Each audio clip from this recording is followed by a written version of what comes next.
They labeled him an old man with nothing left to prove. The guild threw him out on the spot like he didn't even matter. But all he ever did was hammer destiny into existence. Day after day, he kept chaining one weapon after another, like he couldn't stop the march of destruction. And somehow the stuff he makes, they don't just stay normal, creations morph and transform right before your eyes. It turned into something way bigger than he ever meant to create. Now he's dropped into a fresh place, surrounded by people he can finally trust. And as his favorite escape, he'll keep evolving forever and it'll never stop because this old man's got zero prime in him. It all kicks off with a blacksmith, our hero, right at the start of the story. Darrett's whole world jolted when a letter from the military slid into his hands, and the girl penned a note to her teacher saying they hadn't seen each other in ages. 10 years already, she had a favor burning in her heart, let him move to the capital. The protagonist folded the letter, grinning, militar, so nostalgic. Memories hit him hard back when they first met, just a few weeks ago, right when he worked. He worked in Reeton's blacksmith guild, and that day, everything was about to change. The guildmaster snapped him into the room, pointed at the request, and said he was the one being summoned. He got fired on the spot, and the MC froze, utterly confused, repeating it again and again. He was fired, plain and simple, but why? For what reason? The guildmaster shot back, irritable and cold, saying there was no good reason for him to keep working for the guild, and he wasn't going to waste words justifying himself. Derek stared at his boss, totally baffled, and demanded a better explanation. The guildmaster blew up, cursing the price-to-quality balance as downright atrocious. Then he ordered him out. Plus, he's drowning in work, so he should have left already. The secretary standing right beside him let out a bright chuckle. He really didn't see this coming, like, at all okay. He's packing up and watching the protagonist walk away, then signs on and gloats like he won, good riddance. The protagonist hit the door shut behind him with a thunderous slam. After a bit, a kind woman and a child stepped in and gave him a ride home, and on the way, he started fixing things. MC fixed the kid's toy in a flash, and the little one lit up with a joyful shout, "The horse is moving." Then the child beamed and thanked MC. Calling him grandfather as he waved the departing kid and the child's mother off, he felt. A heavy wave of melancholy crashed over him, and he thought he'd finally. After pouring 30 years into blacksmithing, he'd finally grown into a very old man.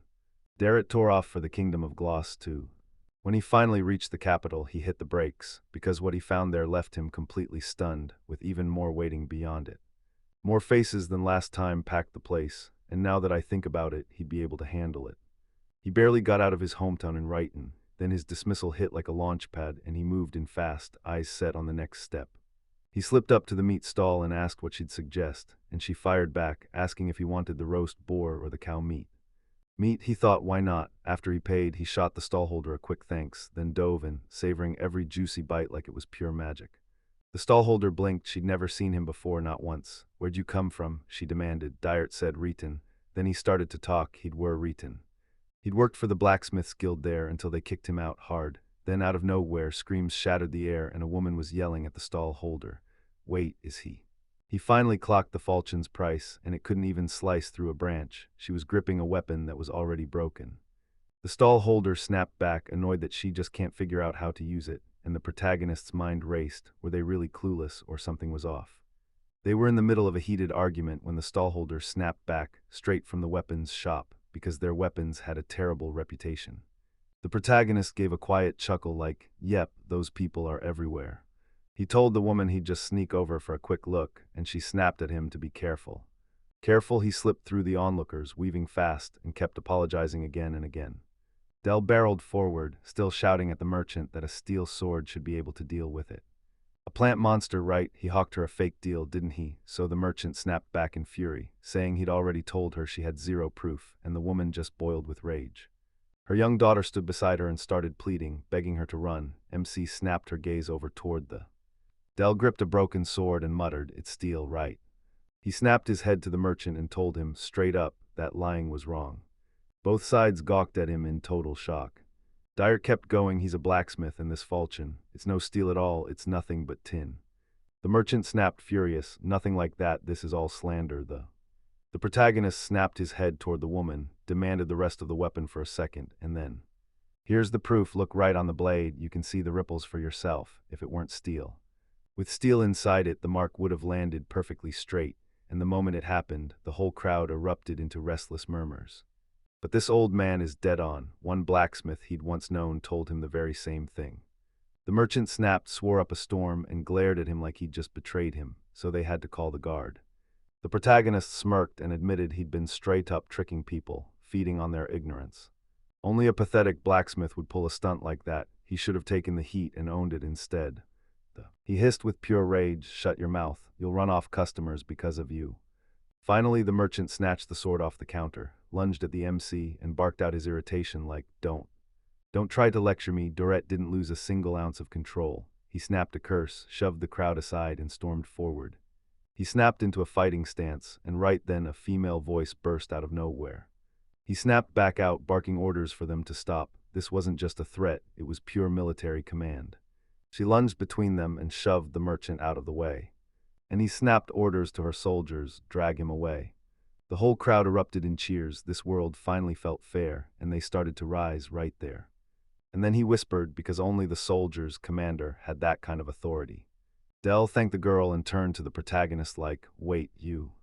When he heard the people's words, shock hit hard and the commander snapped back, right after he stirred the room with his move. He grabbed the moment, thanked her with all his heart, and swore he'd never made it without her. The girl shot back that it was her job. Then she stared him down and demanded, "Wait, are you the one I'm looking for?" MC mumbled, "Do I look like some random unemployed guy, or what? Because that's not who she thinks he is. Or is he about to get hauled in for looking like some sketchy old criminal?" And the girl blurts it again. "Could he be a teacher by any chance?" Suddenly she surged straight at him and blurted out, beaming, "I'm Nilitara," and it hit him like a flashback. He remembers her. 10 years ago he forged her a toy sword. Then Dyaert stared at her, drinking in every detail. Thank goodness he couldn't believe it. He'd never thought they'd run into each other here, and when he exclaimed how much she'd grown, her face lit up with joy. "So you're really him," she said, and it all clicked. He took her letter, didn't he? And right then her soldiers demanded answers. Who was this man? Militara swore he'd taken care of her when she was still tiny, and she leaned in to confirm she'd talked to him for a bit, then let them head back first. When the soldiers finally reported in, they said they understood. He took her order, spun on his heel, and left, confused out of his mind. The protagonist blurted, "Wait, did she become a commander?" The girl just smiled, and Malden shot back, "Yes, thanks to you," and broke into joyful exclamations, calling it an absolutely incredible achievement. "Not even a little, this is all because of this sword," and with those words she drew it in one clean, fearless stroke. She yanked her weapon free from its sheath. He snapped it out in shock. "A sword? What do you mean?" The soldiers shoved it into his hands and barked for him too. She demanded he take a look, so he snatched her weapon, slid it free from the sheath, and froze in pure confusion. A sword so black it looked like it drank the light, the divine magic blade, Shinma S rank, blazing with holy power. The MC snapped, confused. "That's the country's treasure." Militar shot back, and then he admitted he created it. He clicked it into existence, and then muttered, completely baffled. How in the world could he not remember a weapon like that, could he? Dementia has taken hold, so the girl asked if he was okay with her rewriting it, and yeah, this is that toy. A toy sword, except now it's evolved, and Dyaert just stared, totally stunned. What she was saying, it was stuff he'd never, ever heard before. She hadn't heard of it either until the weapon shifted and everything changed. Her form twisted as she grew, until one day she finally became exactly like this. Most likely, the weapon he built can evolve and guard even further. The protagonist stared at the sword again, doubts crashing in. Was this really just a toy sword from back then? I had to clarify, it was that thing really just a toy before? I can't even wrap my head around it. Militari said she called it the maturity of failings, and her theory right. While he was scribbling and crafting these items, did anyone ever catch onto something strange, like the protagonist was leaving clues behind? The Arcanist shot back, "Nope, there are more adventurers here, and in this city people are." He kept swapping his gear, but as a blacksmith, he couldn't show himself there, so that's how it went. The tools he forged got tossed aside faster than they even had time to take shape. Nobody even knew that was possible. She clocked it fast and called him over because she had a favor to cash in. When MC saw she tucked it into a letter, he had to ask, what did she need? The military made it sound easy. Could he become the personal blacksmith for their brave army? Blinded by pure emotion, the girl shot forward the moment those words hit her. She lunged toward him and snatched his hand. Dyaert froze, totally unprepared. Realizing it, he jolted back from her and blurted out in full panic. "No, this is too much," she snapped, then begged harder and harder, because there was literally no one left to turn to, so the protagonist finally. He was totally lost, so why? The military just said, "There are reasons for that," and his head spun. What reasons? Right then Dell and her daughter, Confi, barreled up to them, apologized for interrupting, and swore they'd get out of the way. Confi, the woman, thanked him again and again, clueless on how to repay him, and then Confi rushed to tell Militari everything, reporting like his life depended on it. The commander nodded and said, "Thank you so much," and the girl answered, "Aye." She spotted her at the entrance ceremony, and the biggest relief hit her when she realized nobody got hurt. Then she snatched MC by the collar, yanked him along, and snapped that they had to find her, now. To hurry, confusion hit him mid-snap as he blurted, "Where do I go?" Dell barked back as she stormed out, "Just move." They wanted to thank him, so he told them to swing by the inn in the Eastern District. Derek waved back with a bright smile and swore he'd show up, thinking he might have some solid connections that could help. Told him to shut up or he'd bite his own tongue off, then she yanked him along by force, drawing the stunned looks from every passerby, and right then in his hometown, right inside the Blacksmith's Guild. Sinan strutted in front of the mirror, soaking up every second like he owned the place. He stared at his reflection and couldn't help but marvel. He looked absolutely dazzling. Then he strode into the hall and greeted the employees, only to get greeted right back, and the guildmaster stepped forward to announce. They kicked off their morning meeting first, starting things by laying out the guild's philosophy, right from that. Right then the guild door blasted open, and Genji, the royal envoy, stormed in and stamped the royal sign.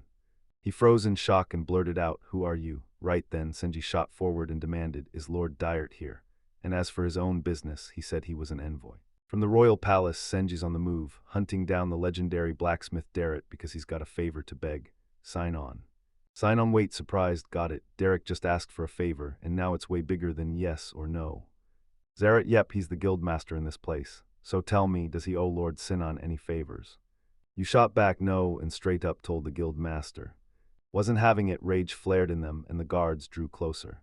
They rode with the royal envoy, shielding their master like a wall of steel. He signed up on the spot, then told them to calm down. Listen, the blacksmith is in. He's gone now. He fired that useless fool in a flash. Senji barked out a shocked, confused yell. Fired? What are you talking about? The leader snapped back that he was just draining resources and making it crystal clear there was zero respect. Then he got what he deserved. Senji looked like he was seconds from passing out, repeating it in total confusion. Lord Dyert.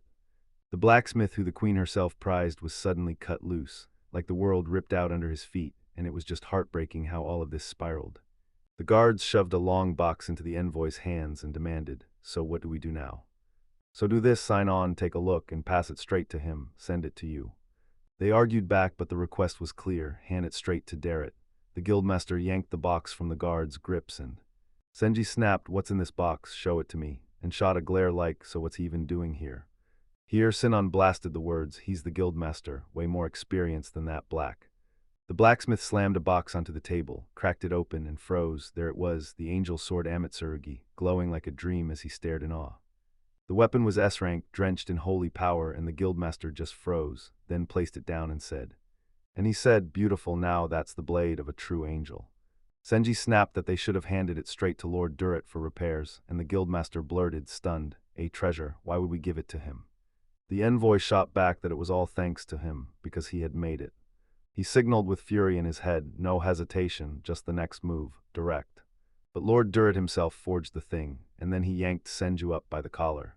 Shook him hard and yelled, "This isn't funny, you idiot, there's no way you made this garden." The guards came barreling to the guildmaster, screaming that he'd better free their master, then they hauled him.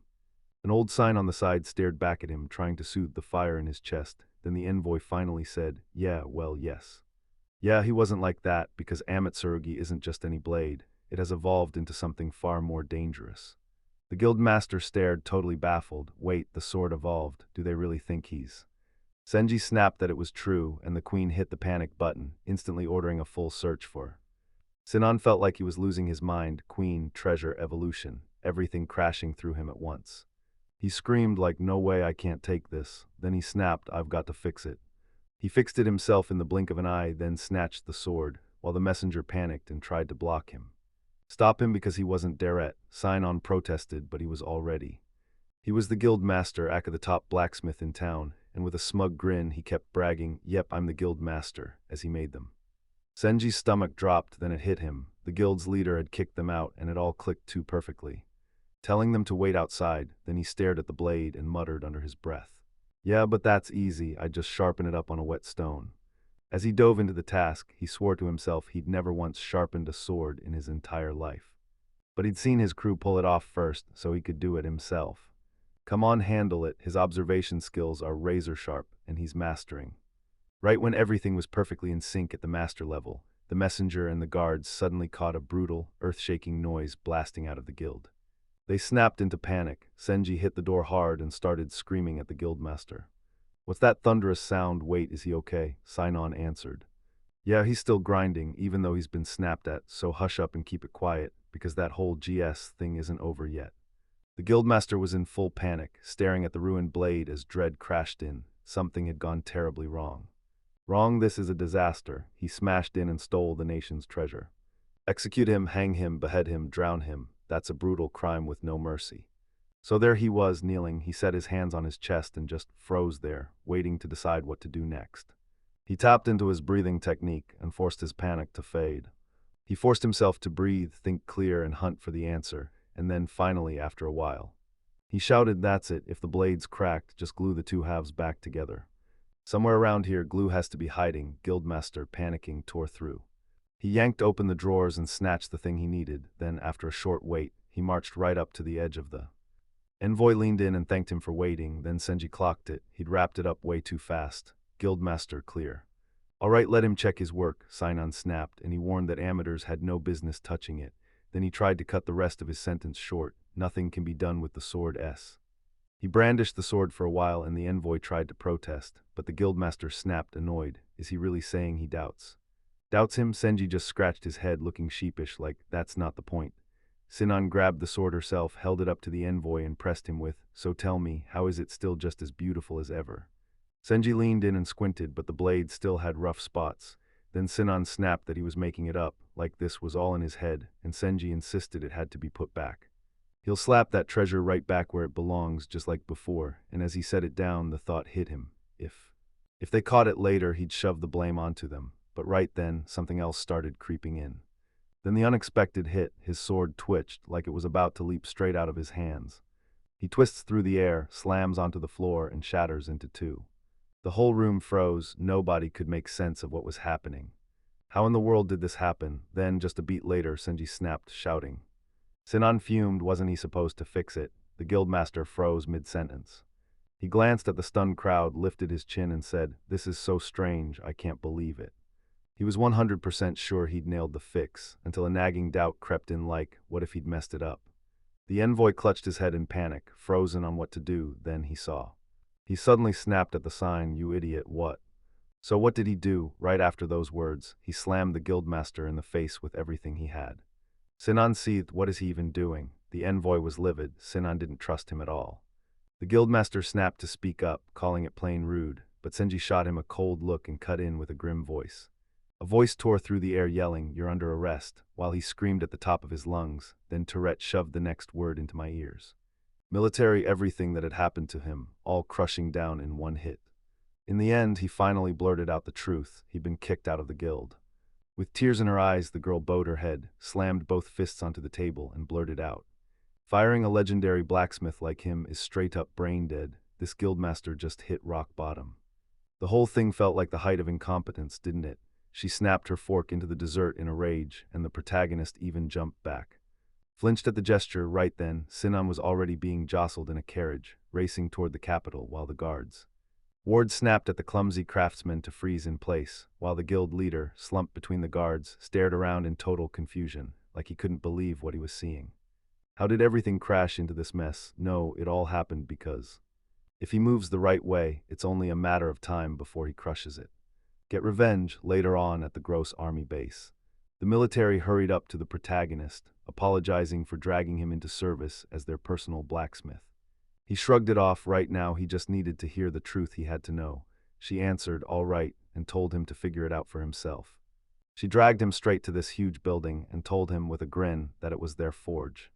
The protagonist stared in awe and went, "Yep, this is 100% a military forge," and then, wow, he realized it was huge. She yanked the door open, let him in, and blurted out an apology. Then every single worker saw him. When he spotted her, he snapped into formation and saluted her hard, firing off a respectful greeting. The girl barked the order to stand at ease, and the workers demanded to know who the guy beside her, Militai, snapped back. He's the guy who forged her sword, Mr. Dara, and the whole place froze as everyone stared at him in pure shock. With a bashful voice, he admitted he was thrilled to meet everyone, then introduced himself to the whole crew. The workers openly stared, then burst into chatter. Just imagine it, we actually met a legendary blacksmith. Maybe the commander was tricking everyone, so old he looked nothing like the creator. Of the legendary sword, he muttered sheepishly, "Yeah, sure, old man." He can't even wrap his head around it, military snaps, so where S. Nana Hikari? The workers shrug, he clocked in for a bit, then vanished. The girl grits her teeth, and just like before, the apprentices start throwing excuses left and right. They told him, but he shrugged it off. Then the protagonist blurted, stunned, "Wait, who are you talking about?" And the girl shot back, "Yeah, our blacksmith right now is Nana Hikari."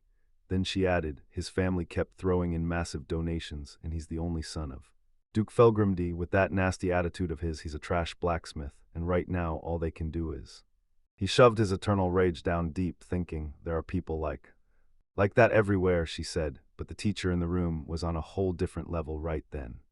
Right then, the original one who started talking barged into the forge and snapped, "It's just as filthy as always in here." Militer snapped his name like a warning and demanded, "Where the hell have you been?" The protagonist shot him a quick, surprising look and froze, because the guy looked exactly like him, like Nana Hikarian. Harry shot back to the commander, then a worker blurted, "Wait, are you on a date? So what about the longsword?" He snatched the weapon up and drawled, "This one, give it to him." Then he hurled the weapon at the worker, then the sword slammed short of its mark.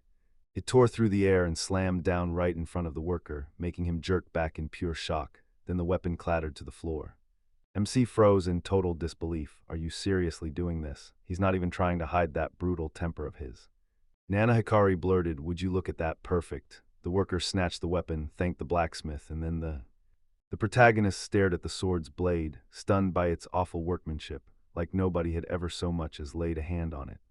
He wanted to sprint straight to the military and ask them about it, then the worker clocked it too. He cringed at the awful quality, and his face practically screamed how furious he was. Akari caught it in the moment and said, "Don't worry, I already fixed it." Then he cut himself off like, "Is there's something that ticks him off." Those exact words hit, and he just shot upright and yanked the worker by the collar. The moment he saw that, it just hit his breaking point. He charged up to them.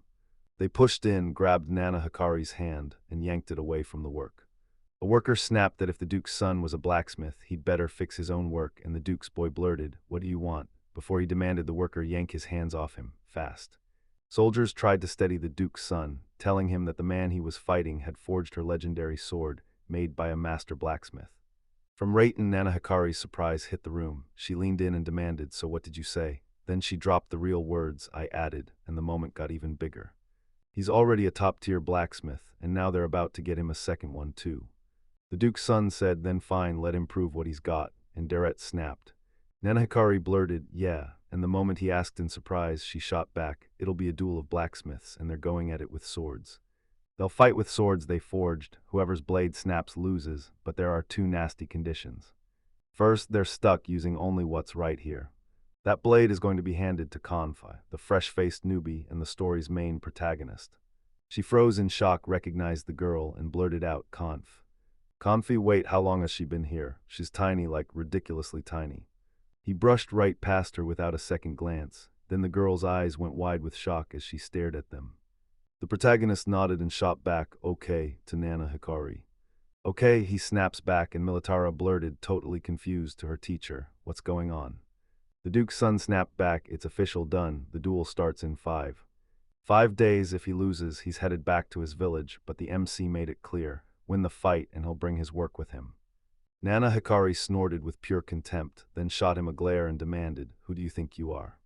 This forge was his, and with that he tore off. The girl bowed to Deret and blurted out an apology. She'd only made things worse. The protagonist fired back in protest. No, it wasn't her fault, she insisted. Then Confi came charging in, skidded up to the commander, and looked him in the eye with tears spilling down her face as she spoke. What is she supposed to do now? She's got one job, keep her sword steady, and the protagonist rushes in to reassure her. He shot the girl a confident grin and promised her everything would be okay. He'd forge a sword so unstoppable she could never lose it. And trust me, making a top-tier weapon out of scraps isn't something every blacksmith can pull off. Let her lean on him, Militar and Comfy locked onto him with pure admiration like, that's our guy. When he burst into his workshop, spun around, and realized the whole place was stuffed with nothing but. With D-rank materials in hand, it was go time. He yanked his gear on and dove straight into the grind. On his gloves, a military officer barged in and told her she hadn't seen him work in ages. Give me a second, could you watch it? He asked, shouting back from afar, please. She nodded and slipped into the farthest corner, and then Darrett started. Forging, he paced through the idea in his head, gripping it tight, because that was the plan he'd built in his mind. As he strides forward, step by step, pounding a relentless. Hammering metal with everything he had, he realized, after just a few weeks with no hammer in his hands, that his grip already felt different, and it wasn't for the better. Yet the rage still burned in the blacksmith's veins as soldiers tracked his every move, and he thought, smiling to himself. That sound hit just right, and the protagonist grinned like he'd been waiting for it all along. He couldn't stop himself, blacksmithing had him hooked, and he just kept at it, hammer and heart in sync as he took. Grabbing a magical thunderstone, he planned to sharpen it, and the thought hit him fast. I've got to sharpen this blade, because if he turns up, he'll craft the best weapon for Conway, no doubt. He can do it after all. After a while, the protagonist planted the completed sword in front of him, dropped down beside it, and stared at him. Militaro leaned in, asking if he was finally done, and he nodded back, yes, I'm finished.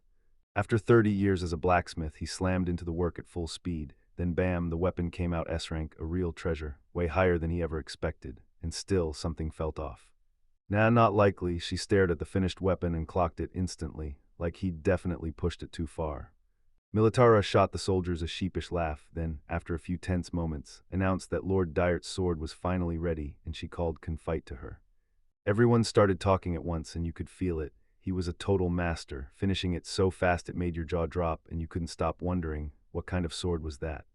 As Confite closed in on the commander, she demanded to know, was that sword ready yet? The protagonist nodded hard and said, yes, absolutely, then he pushed to get it into her hands. He bolted to her side, lifted the weapon high, and barked. This is his own blade, the Thunder Emperor Common, an S-rank sword that. The blade was forged with the saint's power, and everyone in the room just froze, staring at that sword like it was impossible. The protagonist shoved it into Confy's hands and shot her a warning, be careful, because the soul.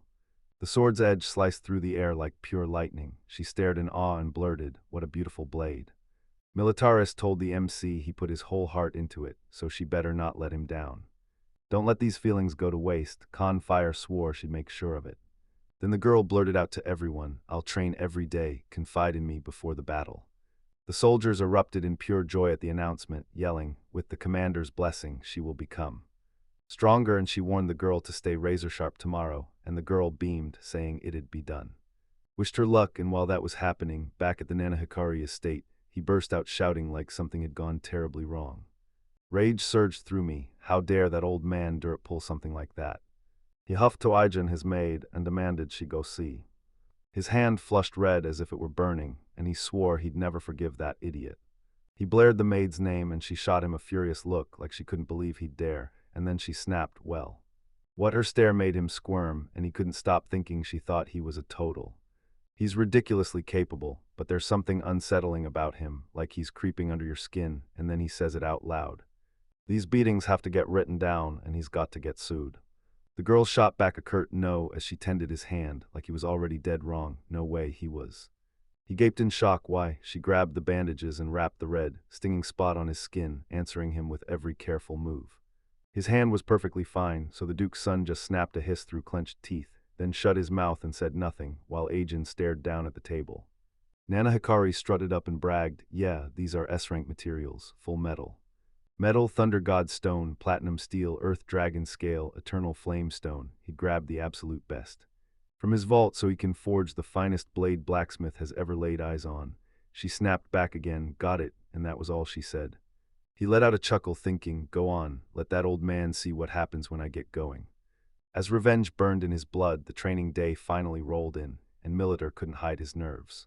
Tarm leaned in and told Confy straight up that making her a sword master was flat out impossible. She had to master it in just 5 days, and nobody knew who she'd face, so the protagonist stared. He stared at the girl with sharp worry, and she kept going, because the truth was, the biggest thing was this. So the blade never snaps, and she knows exactly how to make it happen. After the training, Kanfai blurted, "I get it, I just have to parry the enemy's hits right." The commander erupted in praise, then barked, "Go." She sped into position, then screamed, "Charge up, and don't you forget what you just saw." Kanti stared ahead, terrified as she sprinted straight toward her. He scanned everywhere for her, and the protagonist stiffened in an instant. What on earth was she up to? When Militaris closed in on her, the girl clutched tight. She held her sword out to catch the blow dead on. The commander barked. Don't let her slip out. She had to slam in a blade block, and Kanti answered. She said she got it, then pushed for the question again, and Kanti nodded, agreeing without hesitation. She bolted back at her, weapon thrust forward, ready to slam it in place, the girl scrambling to block. She snapped her blade into place and stopped the strike again, blocking it clean with sheer timing. She couldn't believe it, yet it actually worked. She whipped around, ready to question her. Kanti hesitated before the commander and admitted she'd lost Kanti. Militara's eyes locked on her, and the air went dead silent. In total confusion, she snapped, telling her to stay sharp in the fight. Then the girl blurted, mortified, "Do you want me to die?" and started applauding. She shot an apology out first, then promised they'd restart the training session. Kanti nodded and agreed, and MC just froze there, completely baffled. Right from that brutal first day, later on, after all that fighting, he finally collapsed on the floor, drained and defeated, and still managed to thank the commander for the training. Training time, she told him she'd train with Kamen tomorrow, and when he said, "Okay," she nodded like that was locked in. Militer is told straight to his face to get his sword ready. He made her that promise, then just a little later, right there at dinner. One soldier nodded and said, "Yeah, our commander's training is still brutal as ever." Kanfi shot her question in shock, "Wait, did you see everything?" And the second boy just nodded, smirking, "Yeah, we've been lurking in the shadows. Still, she's seriously amazing." The girls asked, all shy about her size, "Are you really doing okay?" And she just nodded, "Yeah, that's true." Kanfi's face twisted in a scowl as she muttered under her breath, like size didn't even matter. Then the boys burst into laughter and pressed her. "So, isn't it time for her?" After stacking her dishes on a tray, she nodded and said, "Yeah, she's got to go." Her comrade snatched a towel, told Kanfi, "Don't catch a cold," and slapped it right on her head. Derek couldn't stop thinking about that girl, so he darted out to find her. Then he finally spotted her on the... Kanti kept hammering her training on the training ground, all by herself, doing. He crashes through every sweep, snaps into lunges, and whirls around with non-stop spins. The protagonist rose up and stared at her like he couldn't blink. As soon as she wrapped it up, the protagonist lit up and praised her, saying, "Good job," the girl blurted, snapping to attention in pure shock. "Wait, is that him?" MC blurted, "Him, wait, she's training so late." Connie shot back, "Yeah, she does it every single day." She decided to at least make a real effort to catch up with the commander, because she'd been dreaming about it nonstop. Derek clocked it instantly. Militari was really pushing her hard, and he looked genuinely worried, so he came. She showed up to check on her, and the girl shot back, "He's a genuinely kind person," while the protagonist waved it off, saying, "It's nothing, just a simple concern." "Does she mind?" Conti blurted. "Of course not. He forged her into a perfect blade, and I'd never let that beauty shatter. It's Sim. It's just a beautiful sword, but the moment it wakes, it hums like distant thunder and stirs something wild and unknown deep inside her." He stared at her, totally thrown off, and she snapped, asking if anything was wrong. Wrong, he shot back that he'd bothered her, so he'd step away, and Confi just stood there, utterly baffled. "All right," and he wished the master. "Good night," MC said, then as he strode back, the memory hit him hard. He recalled the... She beamed so hard you could barely breathe, and I just couldn't believe she actually liked that sword. He put in everything, so when was the last time his work ever hit someone this hard and made them feel that satisfied? He realized he had no choice. He'd have to team up with Kamina. 4 days later, Nanahikari cornered his apprentice, Gilmas, and demanded to know why that sword was ranked A but didn't carry a single element. It was a stone-cold A-rank sword, solid as a rock, with not a single element stamped into it. The boy blushed hard and admitted processing S-rank materials is no easy task. Difficult. Nanahikari snarled at him, shoved him toward the exit, and yelled, "I don't want to hear a thing, let him go." Gilmas started to ask about the pain. Payment came up, but the Duke's son snarled, yanked his sword up, and demanded, "Pay or die." Gilmas vanished like a flash. A sudden gust hit, and he bolted before anyone could react. Then Nanahikari spun to Aijin and ordered her to summon Detroit. Troy, the girl nodded, said she understood, then slipped away. Right after that, a hulking, grim-looking man strode up to him. He asked whether the master had summoned him, and it was none other than Detroit, mercenary to the bone. because the Duke's son had spilled every last detail to him. He sipped his tea, laid it all out in one go, and just like that, case closed. That's how it is. He couldn't forge an S-rank sword, and the brute shut him down fast. Rank didn't matter. With that sword in hand, he could cut down anyone, no exceptions, and the young man grabbed a heavy iron rod, then crushed and bent it with his bare hand. With shaking hands, he said, like this, and then he hurled the bent rod away. Nana Hikari broke off and tracked the object's path, chasing its every move. He just thought it's obvious as day, he's not allowed to lose. It felt almost suspiciously easy, and honestly that made it better. He even asked Aiden not to. He couldn't risk telling his parents, he swore it to the maid, and she made it a promise they both stood by. She replayed his words in her head, and then at last the day of the duel arrived. Nana Hikari didn't hold back, she barged in and snapped, calling him in.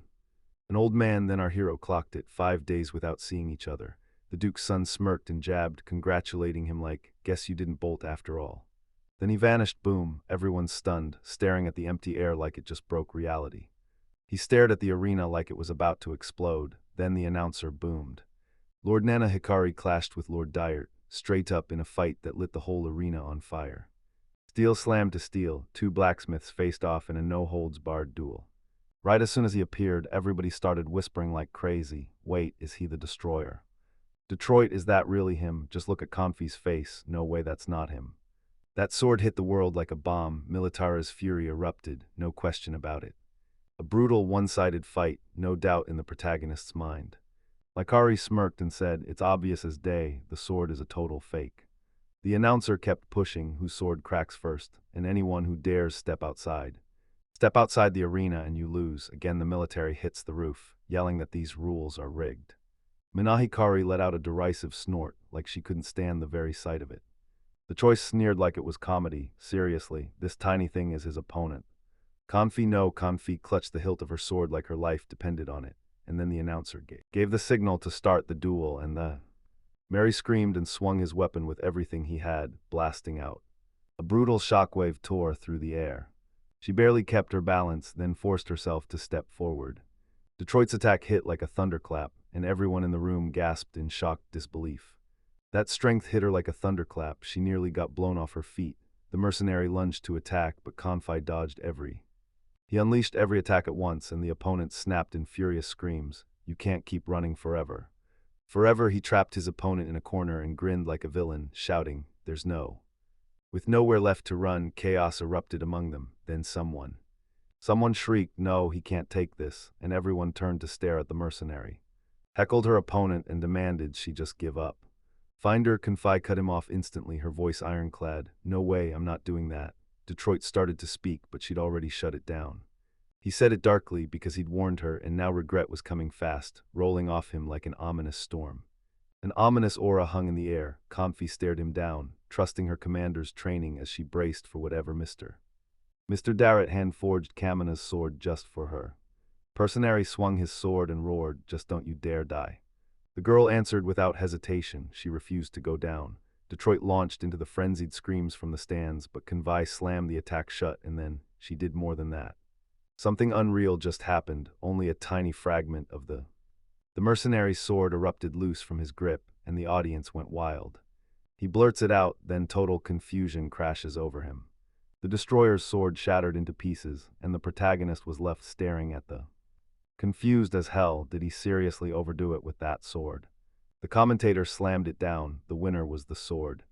Militari spun toward the protagonist, beaming, and blurted, it worked, and the protagonist smiled back, yes. Yep, then the military rolled up, stood right in front of her, and showered her with praise. Marched on head low and heart crushed, trudging straight toward the stunned Nanahari. The Duke's son froze, eyes wide, mouth shut, while MC stepped in and reminded him that since he swore he'd take his job seriously from now on, then Nana Hikari cut in with rude, furious words, snapping that he should shut up and stop talking to him. Then he straight up announced he was leaving this damn army, like, let them all end. And he wasn't backing down, he'd sue them all. The agent shot him a brutal glare. He tried to find the words to blow up at her, but she. Suddenly someone clapped a hard slap on his back, shocking the whole crowd. Then he dropped into a bow to the military and the others. She bowed and apologized to the young master, then warned him she'd roast him, until his common sense finally woke up. Detroit got hit with the same fate. His crew stumbled away, crushed into silence by their opponent. Back home, Nana Hikari snapped again, screaming at the protagonist, "You think I'll forget this? Forgive this idiot." Then he snapped his focus to the mercenary and barked, seething, "What did I pay you for, Detroit?" Court started spinning excuses, claiming he was retiring, admitting he'd lost to some little girl, and whining that he was too weak. Then he turned to. As he turned to go, he promised, "I'll live in peace." Then he waved goodbye to everyone. Meanwhile, Nana Hikari kept growing bigger and bigger. Rage surged through him as he screamed at the mercenary that he was nothing but a useless freak. Then he snapped his head to again and roared, "Now it's her. Now it's her turn, she's the real traitor," and she just lifted her hand against her own mask. "Master," she snapped back, and then she finally confessed she'd hit him. He just muttered, "Yeah, fine, let her do it, I guess." When she walked out, she tossed out one last thing that he used. He forged it with S-rank materials, then dropped the bombshell that the destroyer was hiding in a mansion. She spilled the whole story to his parents, and that's it, goodbye to him. The maid turned and walked out. He tore after her, screaming his lungs out, until she promised him something. "Swear you won't tell, because the second you do, he'll fire her on the spot." His father's menacing voice cut through the air, roaring his name in fury. Then the boy spun around and saw his angry parents standing right there, glaring at him. His father exploded in rage, and he'd gone and used the materials they'd set aside for selling overseas, without permission. His mother screamed, and the whole house felt it. Was he really trying to destroy their name, or did he not realize what he was doing at all? Nana Hikari started to fight back, but his father suddenly cut him off mid-defense. They grabbed him and announced they were banishing him. He stared at his parents, completely stunned. While he was still laughing as he walked out, his father snapped at the guards to drag him to Tom on force. In the forest, the guards seized Nana Hikari and hauled him toward the exit. He roared, demanding they stop now, but nobody listened. He even yelled for his parents, but they never even glanced back at him. Then, after a while, they just left him there in the forest, and by the time it went late, the woods felt cold, eerie, and terrifying in his bones. He heard screams and chaos all around him, panicked and flailing his arms like invisible attackers were everywhere, yelling, "What do you want? Let them all go." "Get away," he choked out, fighting back tears as monsters closed in, and he stood abandoned. Abandoned deep in the forest, Dyert's doing all of it. He was jealous to the bone, so he grabbed his pride and challenged him to a duel. Now the real question is, why did it all kick off like this? Wasn't he finally being real, straight up honest? Right then, the military. Confide that this duel had her fully impressed, like she'd done it 100 times before. And after the fight, the soldier gave a nod, and the girl shyly thanked him, then smiled and insisted she won because of both of them. The protagonist flashed a grin and said, "Don't worry, I just made the sword." At that exact moment, her main contribution lit the whole scene on fire. Just like that, her comrades shouted her name, urging her to join the celebration for her victory. Convise waved goodbye. She tore herself away from her mentors, sprinted straight to her friends, thanked the commander and the protagonist one more time. Then she charged up to her comrades, and they scrambled to shower her with praise and slap on congratulations for her win, and the military leader grinned, because this day was about to get even more. Marked the spark that lit up her brilliant career, and MC nodded along, fully agreeing with her. All the soldiers snapped into formation and started chanting "Old Man" at the top of their lungs, praising Derek like a legend, Confitern. He turned and locked eyes with her mentors. Then Militara roared at the soldiers, From this day forward, the protagonist would step into the role of the new blacksmith of their valiant army." Then the protagonist's mind snapped into action, rushing ahead with a thought. Of course they'd slap that "Old Man" label on him. Sometime later, deep in the Kingdom of Groves, in the palace, then deep in the dungeon, Senji caught the faintest sound, like something was about to break free, hearing Sainon was screaming for freedom, kicking and thrashing as they held him up like a damn monkey. They weren't going to slip past him, because they kept dodging his questions and wouldn't answer a word. The guards snapped at him, demanding what the hell he meant, and then they shoved him to sit in silence. The envoy let out a heavy, quiet sigh and thanked the guards for everything they'd done. Senji hit the trigger and activated the unlock sequence.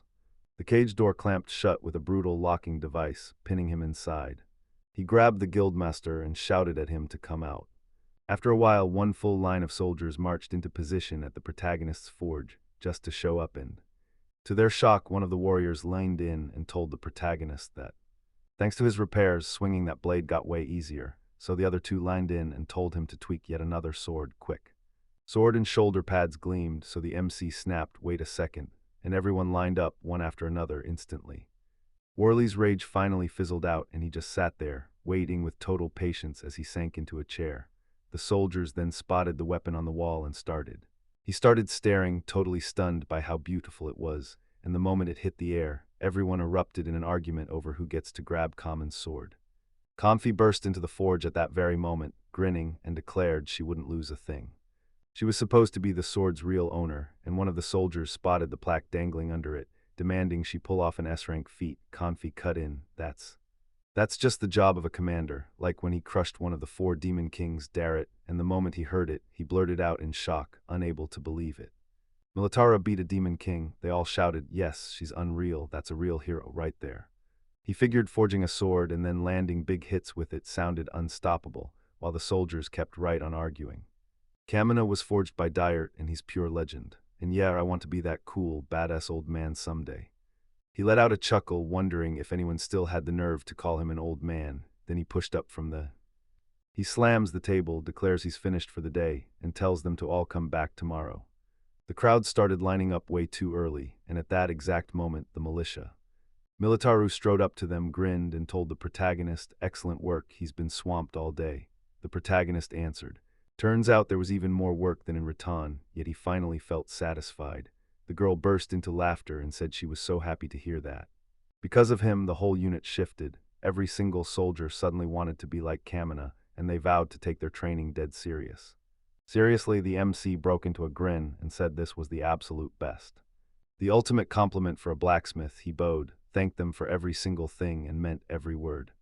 She said it with a heavy heart, begging forgiveness that Her Majesty had cut him off, and he snapped back, let him carry out a... They handled the gear and repairs in moderation. Was that really how it went? The military answered. Durek grinned and said, no worries, I've got this. Even someone like Kamina can't be everywhere. And now it's in everyone's hands. The girl stared at him like a hero and said, oh, by the way, I came for something big. We need to talk. Her Majesty was dying to see him, so should she take him straight to the palace? Alice, fully thrown off and totally baffled, blurts out, right now, like she can't believe what's happening. Now military shot back, yes, and he blurted it out on the spot, completely caught in bewilderment. Why wouldn't she say it? She credited his help for lighting a fire under every one of their soldiers. Motivation. Been raised, what an insane achievement. The protagonist's mind is completely thrown off because the queen suddenly says she wants to see a commoner. Stuttering through pure excitement, he blurted, so, what should I do? Then leaned in and asked her, what kind of queen is she supposed to be? She actually paused right there and then he said straight up, she's incredibly strict. Serenade Gloss's name rang out. Right then, the queen got hit with news of what happened with her sword.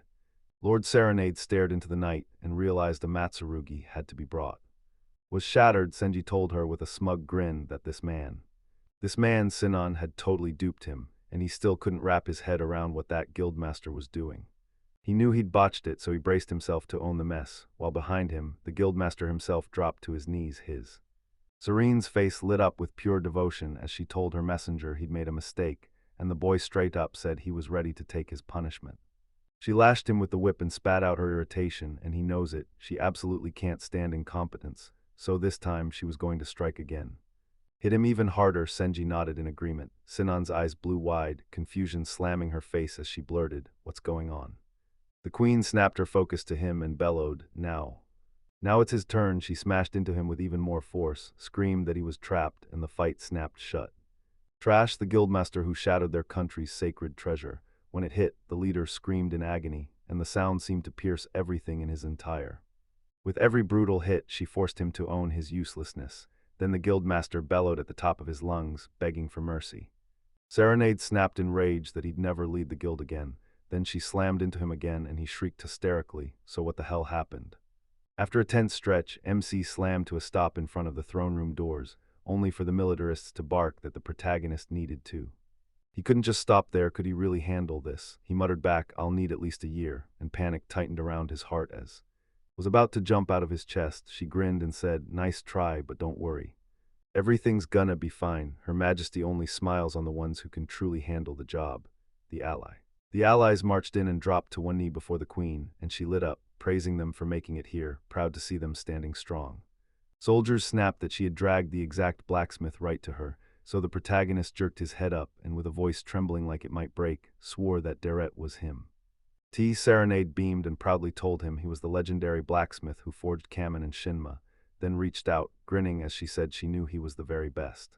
The best blacksmith in the whole country. The MC swore he was losing his mind as he struggled to recover. With a deep bow, he covered himself and told the queen, "This is an honor for me." Serenade barreled on. Now he had no choice but to face Nana Hikari himself. She had pressing business to handle, so she couldn't step in, and she apologized as her gaze sharpened, then snapped into confusion, because the protagonist couldn't stop staring in awe, whispering, "What is this, Her Majesty?" And even then, her eyes stayed crystal clear. They gleamed like precious gemstones. Then the queen flashed a satisfied smile and said that he was a top-notch blacksmith, and every room felt it, because he played the ladies like a pro. Meanwhile, the protagonist's cheeks burned with embarrassment at what she just blurted out. Words slipped out and she pushed on. Today, she'd summoned him for something big and urgent. Amatsurugi got busted. He snapped in shock and blurted, "Amatsurugi Serena." Serenade blurted out, "Wait, did you seriously forget?" Because this blade was none other than Amatsurugi. The guards shoved a table in front of him, and right on top of it sat the sword. He gasped and apologized, but admitted this was the first time he'd ever laid eyes on a blade this gorgeous. So the queen, baffled, watched the aristocrat admire it day after day, until one day it finally evolved, and that's when he decided to donate it to the state. The protagonist snapped into confused thoughts, then realized he just hit another evolution, this time to S rank. But how in the world was he supposed to repair a sword like that? He couldn't remember a thing, so he stared at the queen and muttered, "Wow, she's strict," then snapped, "Wait, so is this really the kind of work I'm supposed to do?" Darrett shot her an apology and insisted he didn't remember that sword at all, and she froze in shock, then demanded to know if he really had forged a beauty like that. She didn't even see it coming. Then she burst out laughing and told him he was the most fascinating man she'd ever met. He looked completely thrown off and couldn't stop wondering what kind of aristocrat would even pull something like this. She'd keep staring at that sword like it was a dream, and somehow it didn't even make her mad. She just said she wanted to. He demanded that he fix Amatsurugi, and he shot him a look that screamed no. She stared hard at the shattered sword, and it sparked a troubling thought in her mind, like she could feel its meaning calling her closer. She snapped her hand to the side, and Sinon was hurled right into their hands, and they froze, stunned by what they'd just received. By what they saw, and she blurted, This absolute fool was the one who smashed the sword." So she dropped a request, could he please take him as an apprentice. That set him off. Rage flared, and he snapped to his feet. He burst up to Her Majesty and shouted that she needed to wait just a little. "You can't learn from this useless freak," she snapped loudly, seething with disappointment as she said he was the man. "You're useless. He should have listened to the smart person instead." She finally steadied her breathing and told him, in a calmer voice, that one of her subordinates would keep watch on him. Senji stepped forward into the open and, with a sly little smile, told them exactly. He wouldn't let him run wild or start trouble, so yeah, he told him not to worry. He realized he couldn't say no to the queen, and he blurted out, "Yes." Promised he'd do whatever she wanted, no matter what. She told him she couldn't wait to see him crush it and win. The four of them stormed out of the hall, and the protagonist finally let out a breath he'd been holding. He started stretching his back and admitted, with shaky honesty, that he'd been absolutely terrified. "Maybe we should head back to the hotel." Militer snapped his gaze at him. He pointed him out, called after him, and demanded to know where he was staying. Then he answered with a calm, steady voice that he'd be at the East District Hotel. Senji said he could crash at the National Guard dorm, then immediately shut it down. Then he cut the offer short and said he'd be staying at a nice inn, and if that was the case, he asked for permission to see him out. After a while, they finally rolled into the Eastern District, and he pointed and said, "That's the inn." They stormed inside, and he immediately called Dell, "I'm back."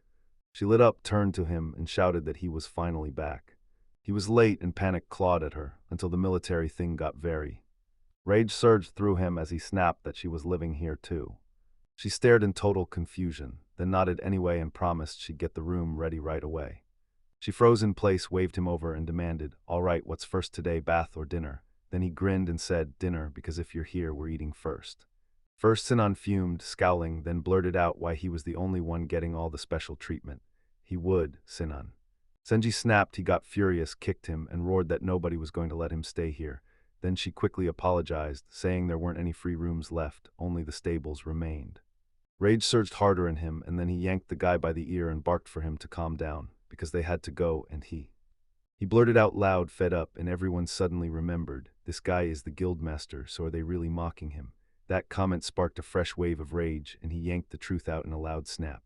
He was the former guildmaster. Everyone went confused for a second. Then Dell stormed into another room and told them to wait a little.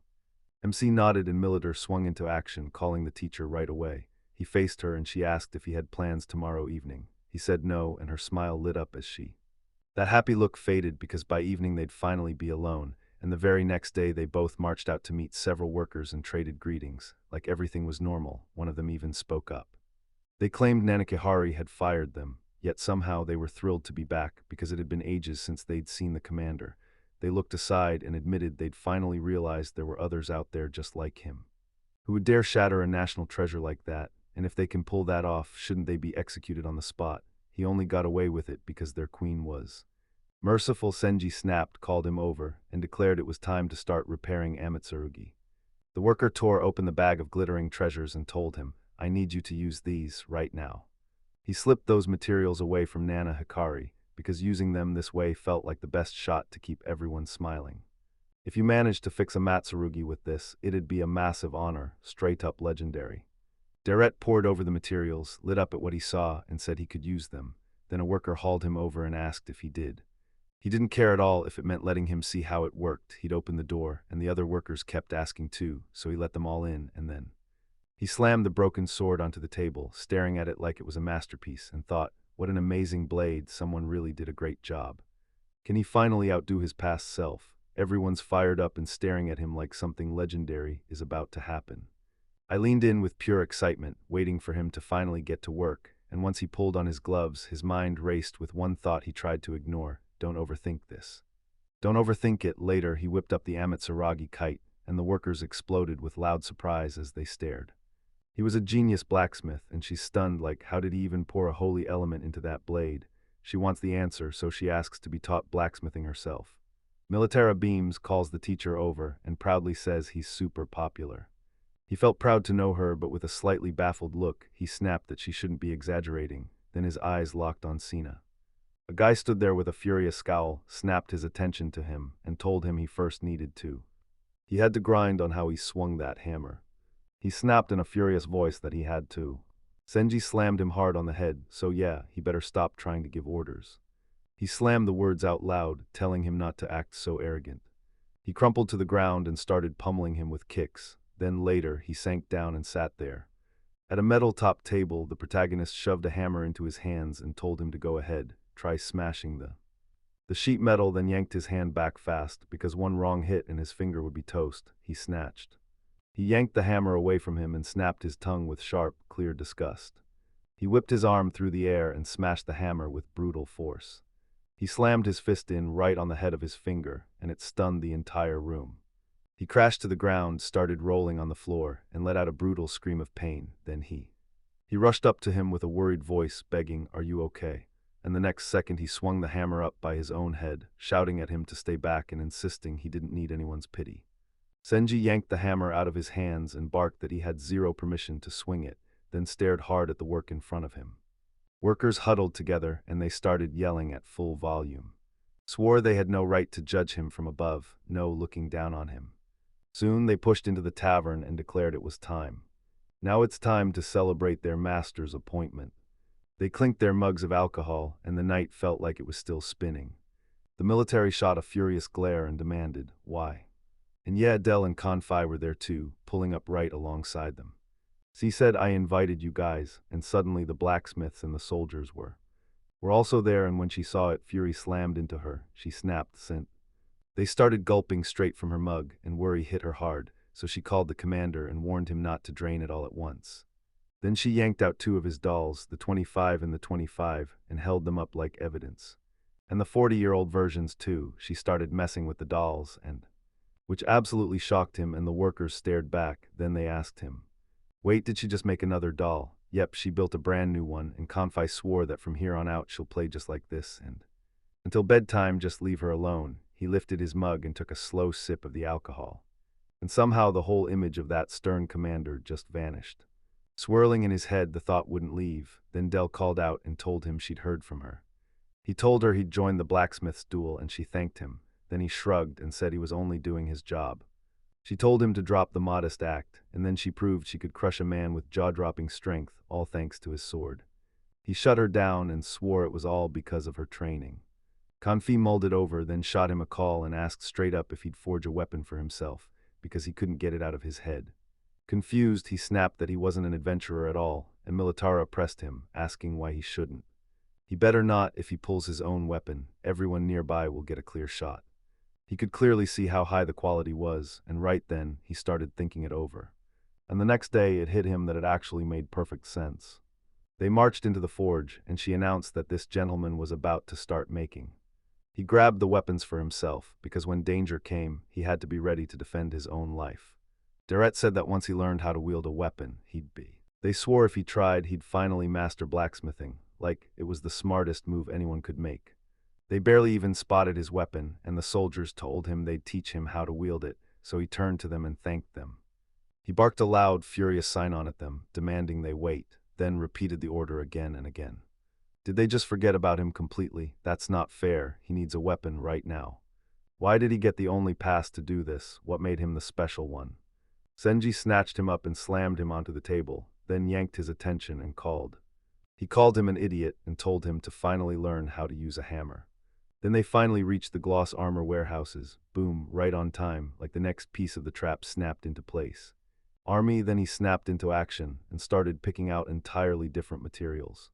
With a bright, happy voice, she praised them, and then she asked, so why wouldn't he go for nothing but A-rank materials? He could take them and nobody would even bat an eye.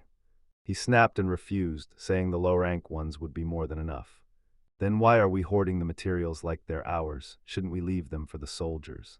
She couldn't believe it. This teacher label landed on him, and it hit her right in the heart. The teacher leaned in and said, you have no idea how wonderful he is. He burst out laughing, looking totally thrown off, and told her she was exaggerating. Then he grabbed everything he needed. They stormed back to the forge, and the soldiers grilled him. Would it be an axe, a magic staff, something wild? He just said that. He admitted he didn't have a clue, yet his mind was exploding with ideas. Militaris stepped in and offered to forge him a sword, then promised she'd teach him how to swing it. He stared at the idea, wrestling with his own thoughts, and finally admitted he wasn't even sure it was a good move. He slipped on his gloves and swore he'd rather build a hammer than anything else. They stared in shock, and right after it happened, he leaned in and demanded, Blacksmith. Smiths always use this, right? A hammer would have felt more natural to him. He was so used to swinging one. Once that hammer was in hand, they knew better than to treat it like a tool. It was built to swing as a weapon, and they straight up told him, yep, this is exactly what you're going to do. From him, later he smashed through the last details and finally forged a massive hammer, and the moment he did it, every single person watching snapped to attention, because he was. Grinning with his weapon in hand, he declared that the only thing left to do was give it a name. She giggled that she had a brilliant idea for a name, and the soldiers were all in, sure she'd picked the perfect one. But she grinned and said, name the hammer after you, then asked him what he'd think of it, and the protagonist immediately figured, yeah, this was a bad idea. Bad name, sure, but the soldiers swore it sounded awesome. Cool name, clear as day, and he was desperate to refuse. He had doubts, but the way they stared at him wouldn't let him back down, so he nodded and agreed, thinking the main. They couldn't stop smiling. Then the system fired off a notification. His hammer was rank S, its element was holy, and if you mix it with magical power into a hammer strike, so the force would match that of a meteorite crashes down, and just a few weeks later, the second training zone goes live. Zone, he roared, swung the hammer, and a soldier shouted to him, telling him he'd already started getting really good at it. He fired off a thanks, then snapped into position, took his stance and stepped in, and screamed that the hammer had to drop at the exact right moment for a strike, and he had to be on guard because after the next hit, he'd be painfully exposed. The strike, he echoed it right back like it was a secret promise and said this, unlike a sword, it wasn't just for cutting, it could do so much more. It's a shield, plain and simple, now he has to drill his defense. Then he snaps back to the past, replaying it again and again in his head. At the start of training, his body wouldn't listen. He could barely move, so he thought he was done, but now, everything's finally clicking and he's way better. Good, he pushed harder and kept practicing, and the soldier leaned in like, don't stop, keep it up. MC kept slamming his hammer and battled the enemy head-on, refusing to back down. He figured it out in a flash. Being a blacksmith had paid off, because that hammer felt like it was made for him. Turns out, pushing the wheelchair was way easier than he expected, and they immediately decided to call it a break. He slumped under a tree and hauled in a deep breath like he was steadying his whole life. Adaru stepped up and told him, I really put in the work, because now he barely even has any free time left. Now with all the work and training he put in, the soldiers owe him everything. They're all smiling, soaking up every second with him, and he's honestly glad about it. I'm glad you told me. When he looked at her, he couldn't stop wondering, did she still have his doll? She brought the dolls closer and plopped down right beside him. He shot a look up at me and thought, hey, quick question, what if you? Think about it, those days were packed with chaos, and if her letter hadn't come. He has no clue what would have happened to his life, like fate just dropped him into a brand new beginning he never even knew existed. A new world was waiting if everything kept going like this. A soldier came sprinting up and blared, listen, something. Something awful happened, then a message hit his phone, and he sprinted to make the call. She snapped to her feet, stormed over to the commander, and blared, what's going on here? He kept going, panting hard, and then said steel bears, those wild special monsters, had been spotted out in the forest of. Thick stone trees loomed all around, and right there in the shadows, A-rank monsters waited, ready to crush whoever dared get close.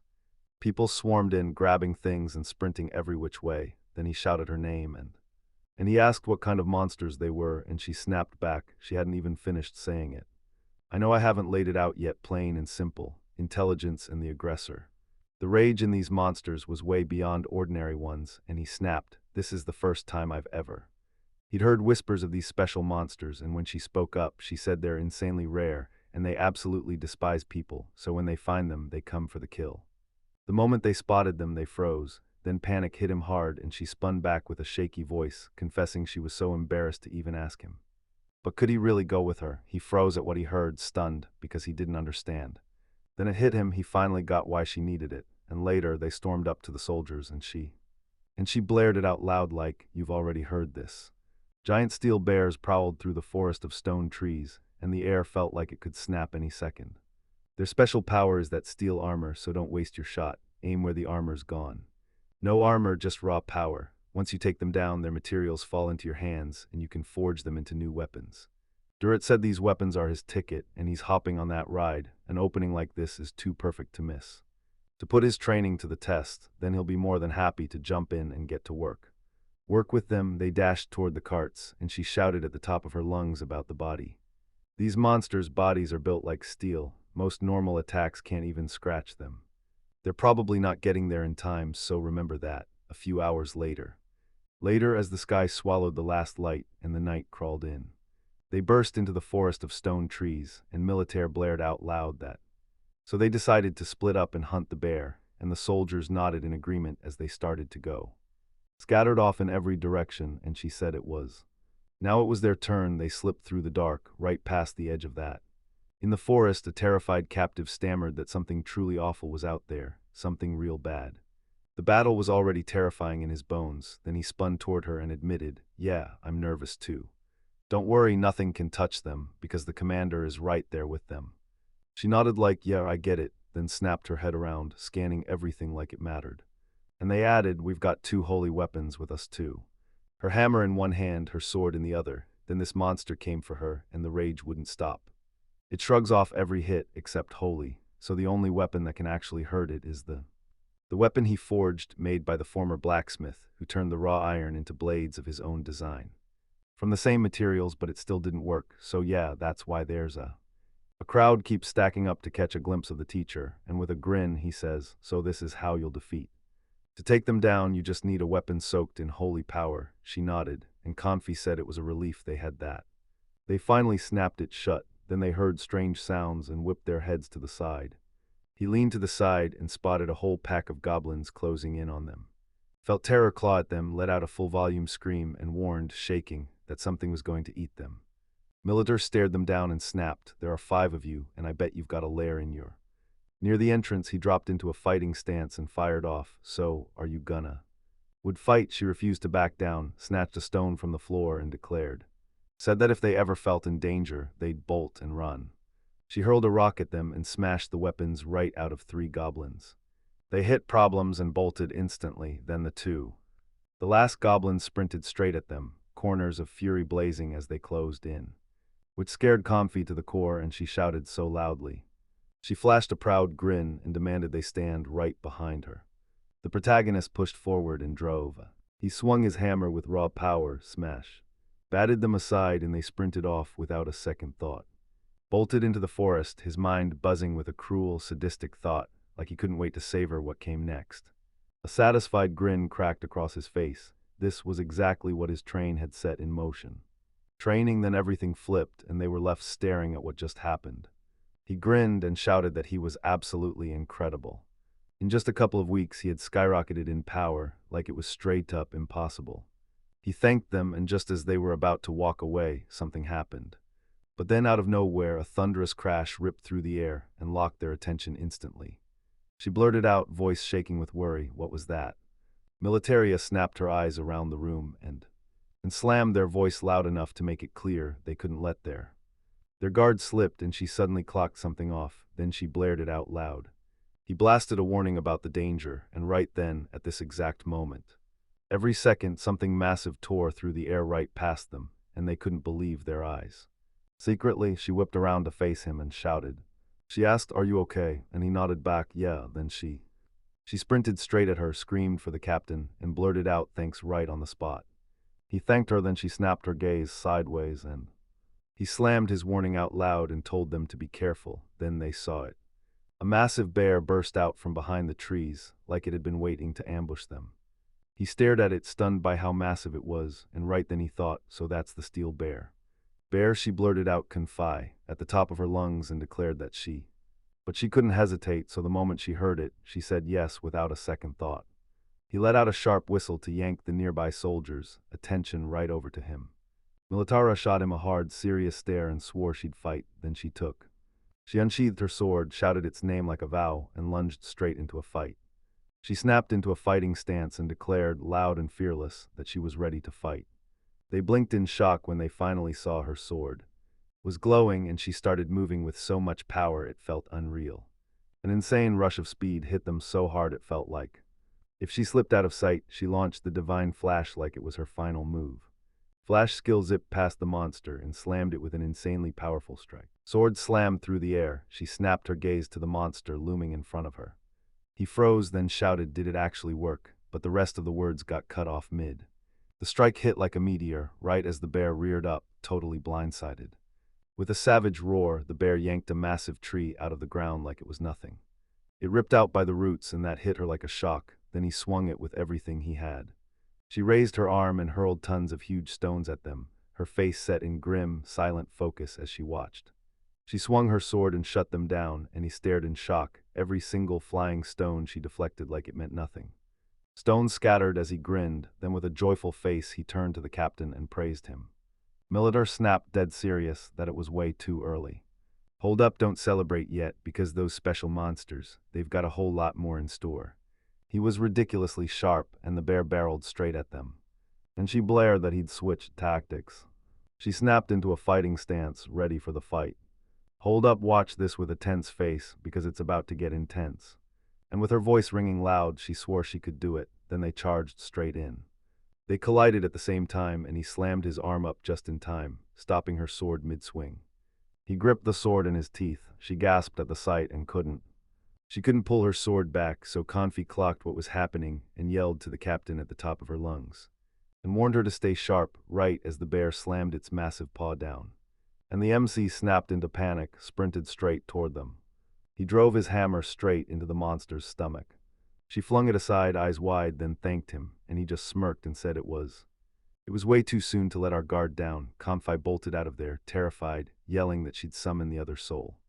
"Soldiers," she whipped her head around with panic in her eyes and blurted to her that she couldn't even move. Then she and the monster bolted toward her at the exact same time. Right then the monster slammed her with a brutal paw, but she snapped into action and shielded herself before it could hit again. He threw himself in front of her and still got hit, wounded in the worst way, and the fear instantly hit him hard. And after that attack, they skidded across the ground for several meters. Panic squeezed her chest as she blurted out loud to the captain, then started apologizing over and over. Militares hauled herself to her feet despite that injured leg, then snapped at her to cool off.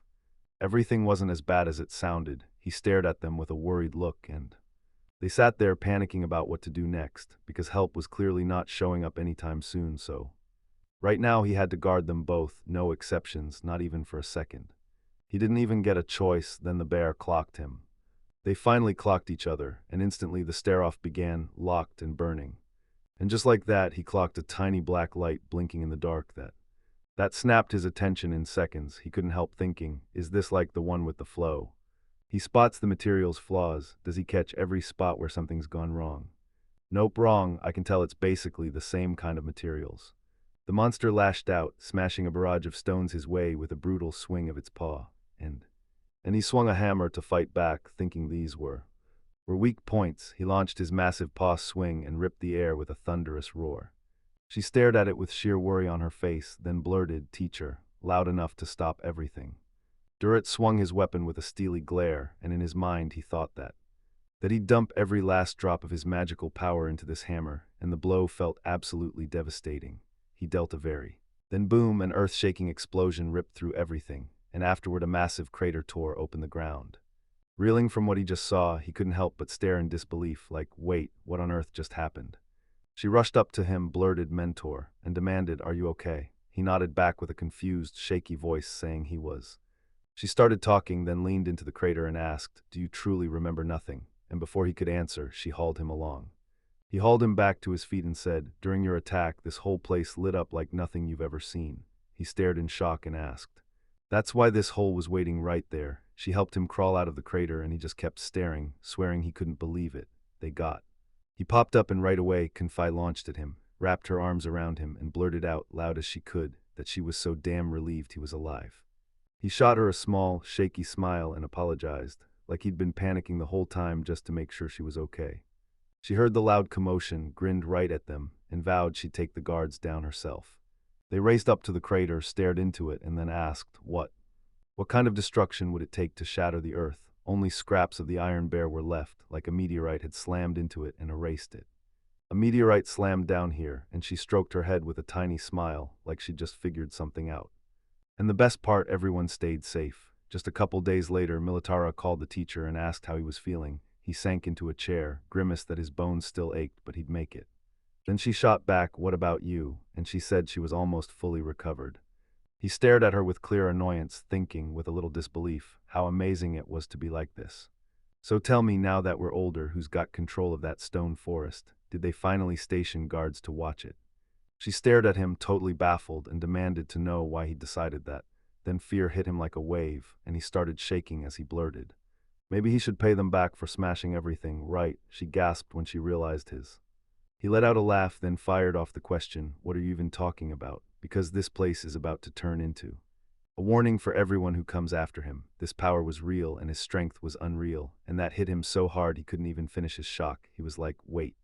And with a grin full of joy, she said, "Now they call him the Punisher," but that name hit him like a punch, because he was absolutely miserable about it.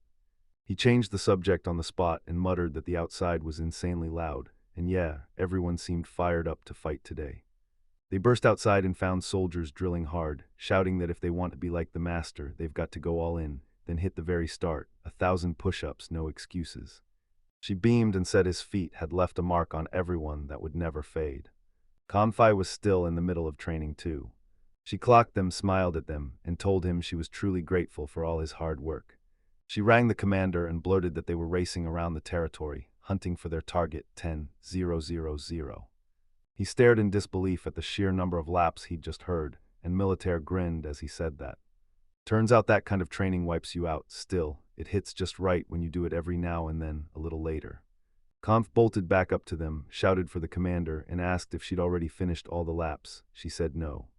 Then he said a guest from Magic Academy just arrived, and she froze in shock, stunned by what she found. Just then, boom, a girl stepped up, called him by name, and told them they had. It had been 15 years since they last laid eyes on each other. MC blinked in shock, then caught herself thinking, who is she even supposed to be? After Nana Hikari got kicked out, Sitsa stormed down into the basement, dropped to her knees, and the mirror creature hissed, called her an agent, and demanded updates on their plan. Then she choked out the truth. It had already failed. A master blacksmith named Dyert had forged his way into becoming the only smith for Gloss's army. One miss, and there was no second chance. Unacceptable, she blurted out her regret, and it made one thing crystal clear. She was an important pawn, so it would give. Give her another chance. She thanked him for the kindness, and just like that, the creature vanished from the mirror, warning her not to squander it. Right now, he blurted out, totally confused, "Who are you?" Rage surged through her, she snapped into a wide smile, and she called. She reached out and told him, "My name is Izu." Then it hit him, he jolted with shock, remembered everything, and blurted out. They said they'd been inseparable for ages back then, and she beamed as she took his hand and agreed. She read it and then blurted, "I'm so happy to meet you," like she'd been thinking about him for ages. Militarist stood right between them, and I swear, there was so much that I felt for him. He yanked her hand and begged, "Can you let me be?" And the teacher looked completely wiped out. Exhausted, she eyeballed her, grinned, then called for her commander and spoke. That she treated the master like nothing more than a toy. A tiny little kid, then rage hit her hard and she snapped, furious, saying. She told him she'd been waiting, wondering when they'd finally have to settle the score with her. It felt like the moment had finally arrived. He started to tremble with nerves and... He asked them to both calm down, then blurted, "So what the hell brought you here?" She dragged her here, and the second she got in front of him, it all clicked. Then she blurted out that she needed his advice.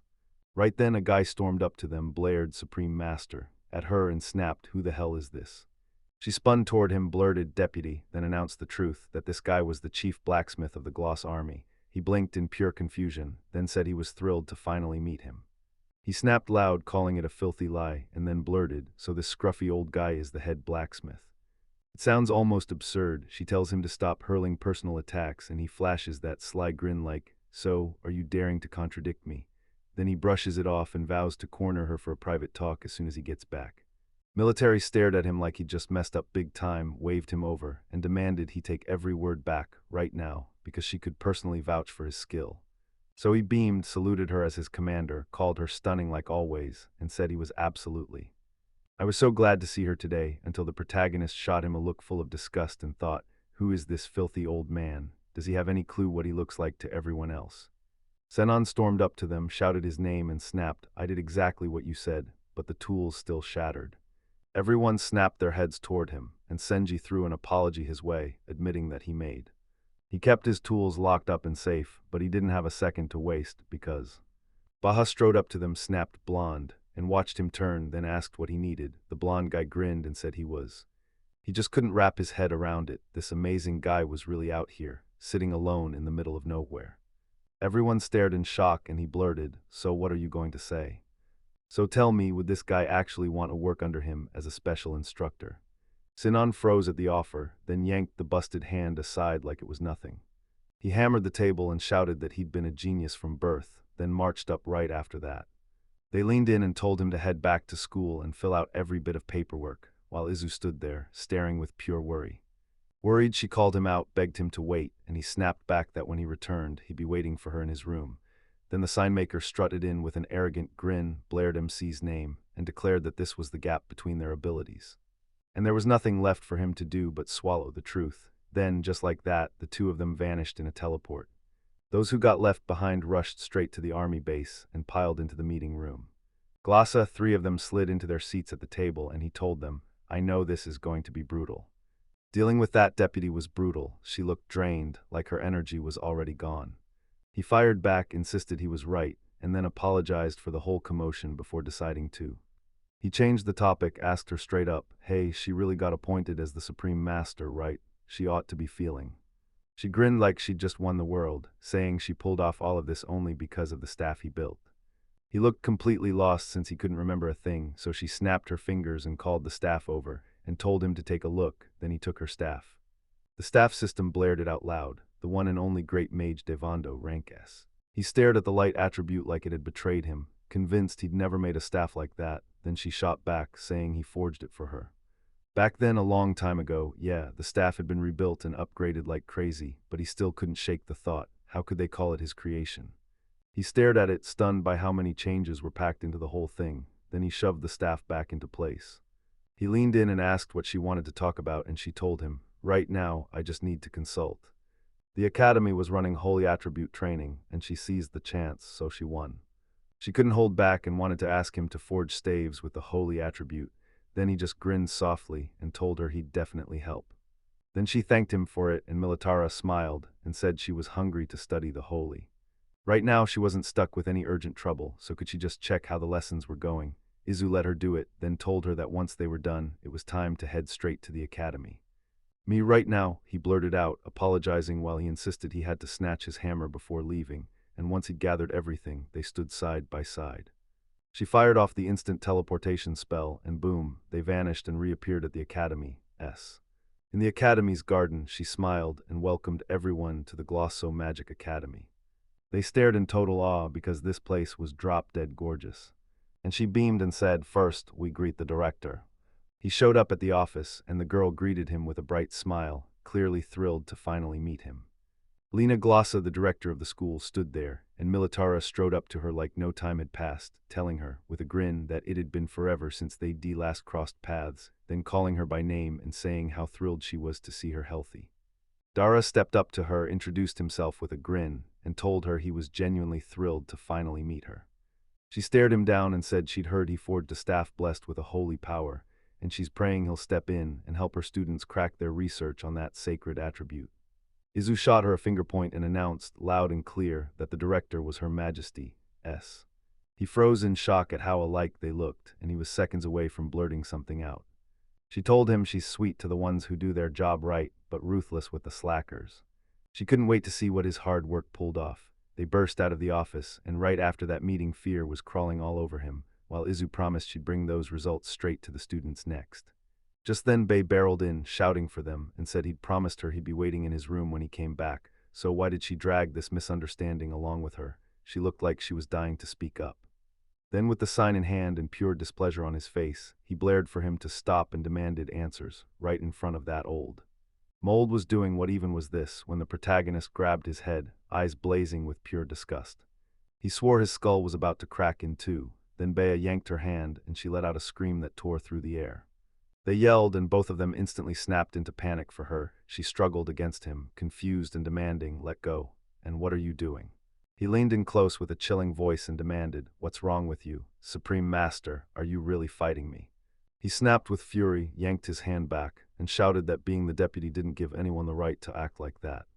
It gave him zero excuse to act like this. Rage boiled up, and he snapped, loudly demanding, "What kind of savagery is this? He's one of Gloss Academy's top sages. How in the world can he stand there without shame?" Rage burned in his voice as he snapped, and it looks like he's not done.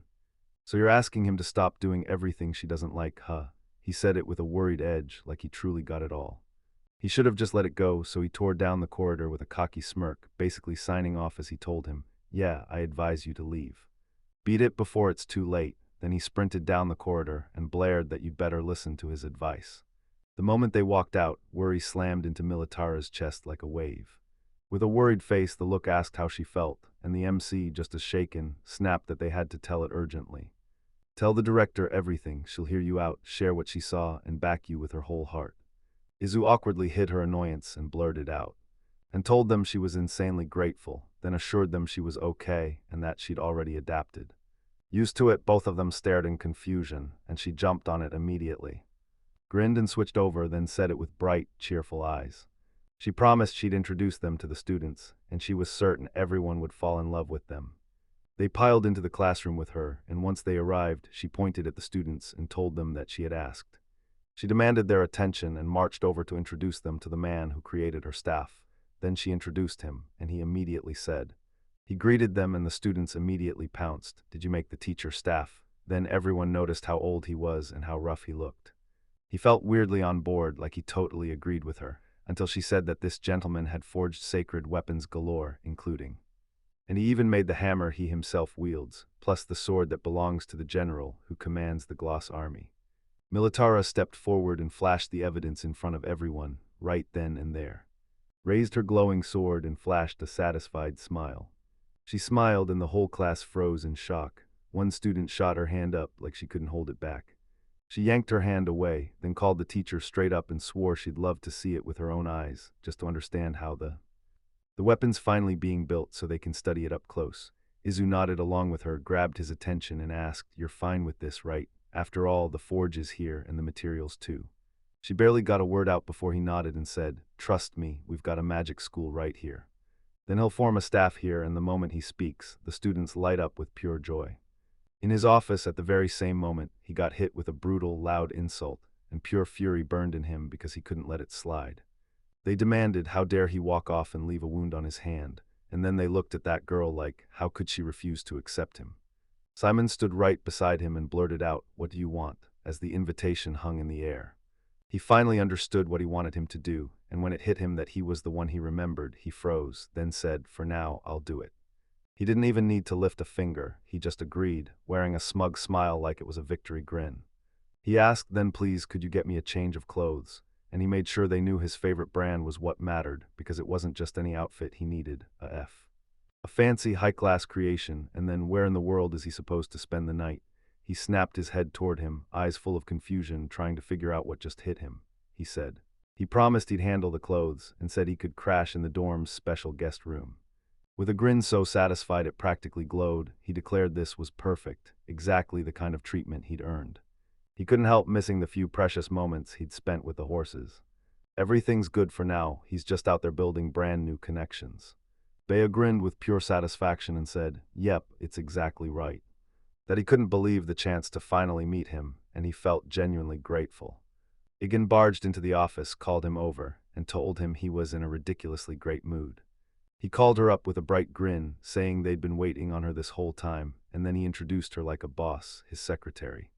She bowed, and Sinan blurted out how breathtaking she looked, stunned, and with a sly grin he thought, only the school doesn't know what I know about her. He had a couple of reasons for hiring her, and she started to explain why people who just could.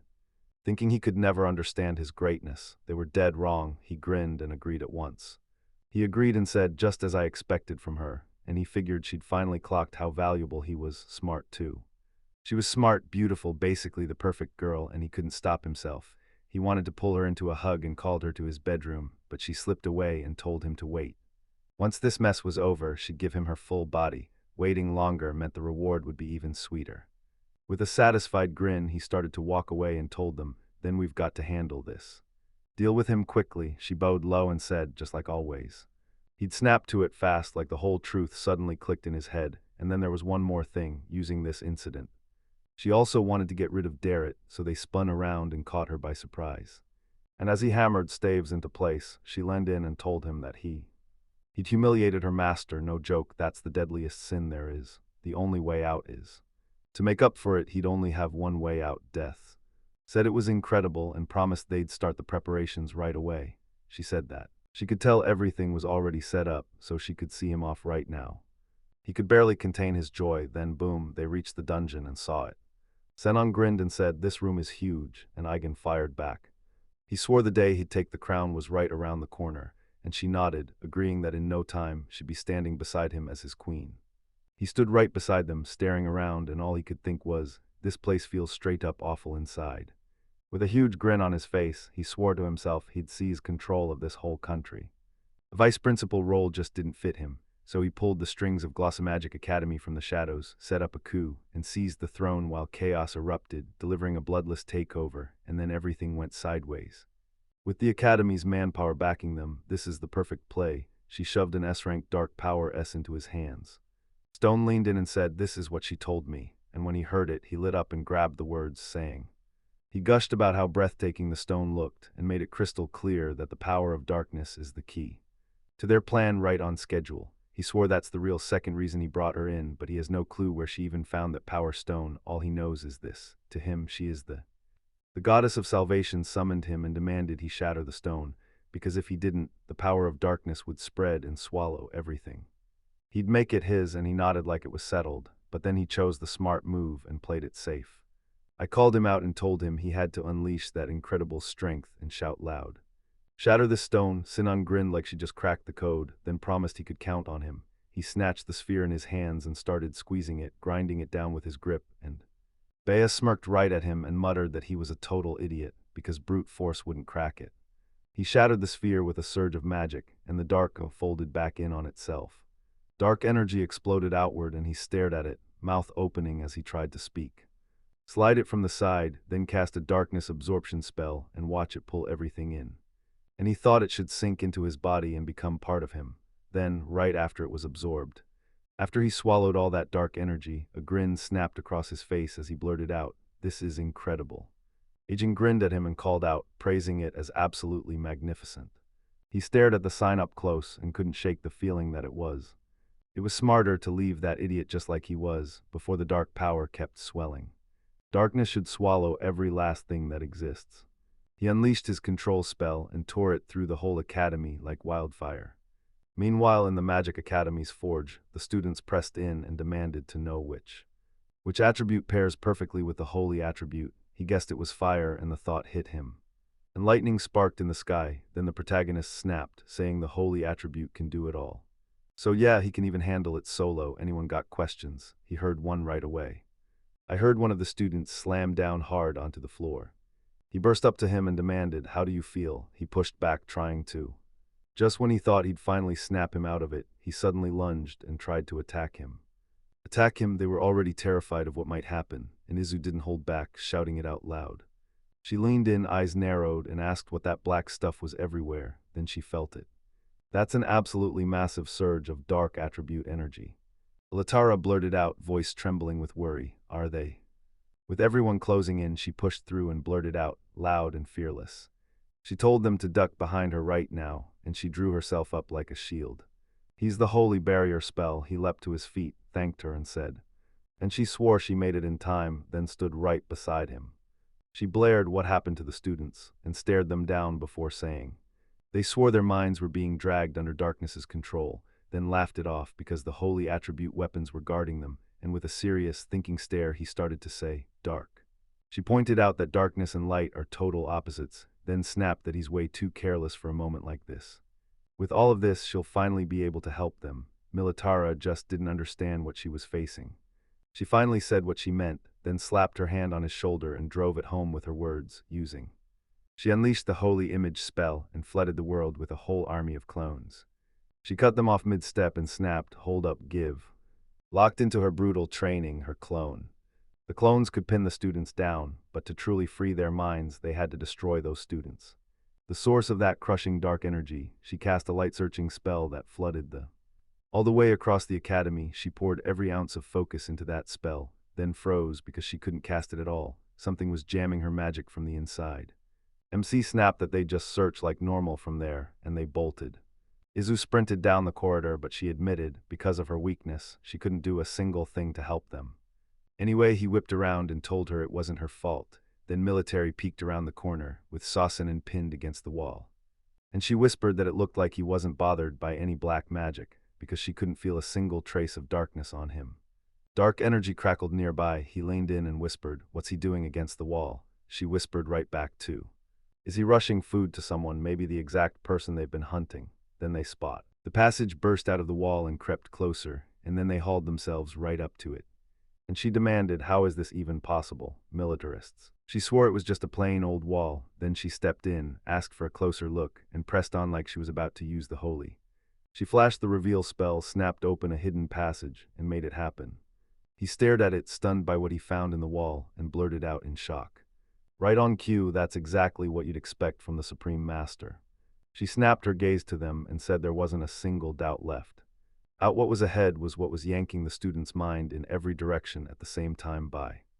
Bea chowed down and told everyone that the steak for lunch wasn't wasted.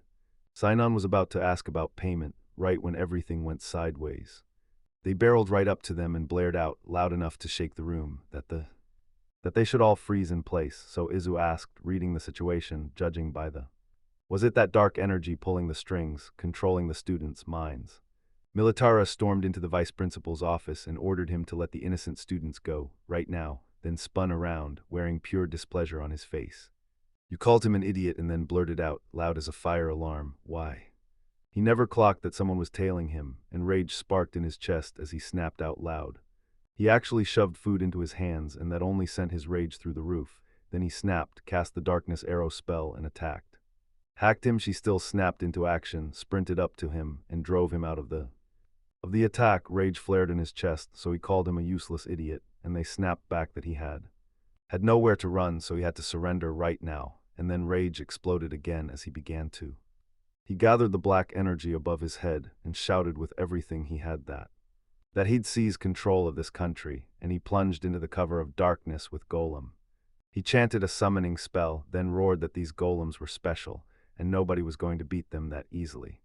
They got wiped the second they stepped into his place. Then the militaire froze with a grim face and cut herself off as if her sentence just got strangled. Her blade could slice through anything. She swung, lightning flashing so hard the world nearly blinked as she cut the path forward. She snapped her spell into action and drove her sword straight through the monsters with one crushing strike. Dyer burst into joy at that, and Izu snatched him to his feet and shouted, "Look at this." Black's magic kicked in, and the golems started rising, one after another, like they were being summoned from the earth itself. Black energy surged, and Bea erupted into laughter as he said, "I told you. You so, and nobody could take them down just like that. His kids had been powered up for war, and it only got stronger when." Dark magic ripping through the air, nothing touched them, not even a scratch, and she still kept talking like her power was about to explode. He couldn't believe it, these weren't ordinary monsters. They were golems that somehow kept rising even after every hit. He stared at it wide-eyed, what a pain, then leaned in even closer like he couldn't look away, He swore he spotted that same black gleam again, like the one he'd seen before, and it hit him hard. In the battle with the Iron Bear, he snapped loudly, calling out to the... He pointed right at the two of them and told them, "Aim for the golem's eyes." He clicked his tongue, worry crawling across his face, and... They bolted every which way, and somehow their shouts turned into instant, loud agreement. Nodding along, I watched him snap his hand up, loud as thunder. He roared for his kids and ordered them to kill them. Girls unleash their skills and spells, and they don't stop there, defying fate with every burst. He blasted through and wiped out every monster in the room with a brutal, unstoppable attack. The protagonist burst into a sprint straight for the last goal. Golem slammed his fist down and shouted, "It's my turn now." Then he struck the monster with everything he had. He slammed the monster's leg with his hammer, yanked the balance away, then shot back up and crushed its head with one brutal strike, right as they handled those. Golems crumbled way too easily, and it threw him off so hard he blurted, "Wait." Confused, he stared. How on earth did they pull that off? They fixed him with a serious look, like everything depended on it. They all pulled serious faces and told him to quit, because it would. That was the worst possible fate. His big dreams came back to crush him, and he clutched his head like the pressure was about to split his skull. His head started shaking as he spat out, "This can't be me," like he couldn't even finish the thought. The vice principal of the Magic Academy, his hard-earned wins would all vanish in a heartbeat, all because of some idiots. There was no way he'd ever cave to them. Right after that, his body jolted. Black energy slammed harder, and his body started to chain itself. A sudden change hit, then a horn and wings erupted into view, and he noticed a set of sharp claws. His claws had grown, and he blurted that it was unreal, like raw power was surging through every inch of his body. He stared in disbelief at what was unfolding before him and blurted, "What the hell is going on here?" Izu swore the vice principal had fallen under a spell of dark magic. Magic tore through him, and in an instant, he transformed into a half-demon. I stared at them with this huge grin and blurted out, "Now there's no." No one could stop him. He blasted upward and declared that this country, no, the entire world, would crumble at his feet. He lunged toward them, and she blared a warning, because she could see the attack coming. The danger militaire gets thrown into it at once, and the moment hits hard.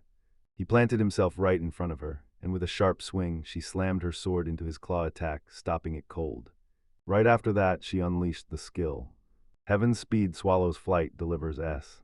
He landed several rapid punches, then shoved him back hard. She seized her opening, snapped her staff toward him, and unleashed the Holy Strike spell. With that spell in motion, she unleashed a brutal burst of energy, smashing into him, then hurled him away.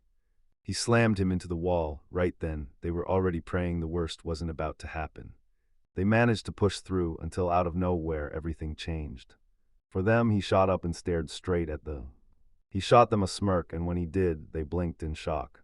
Tone in why holy magic couldn't touch him. He said it with pure arrogant confidence, like he already knew the outcome. Look, turns out it was simple. His magic blew past the power of... They drew their weapons, then that was it. Around him, everything tightened again, and he ripped the silence apart with a brutal scream.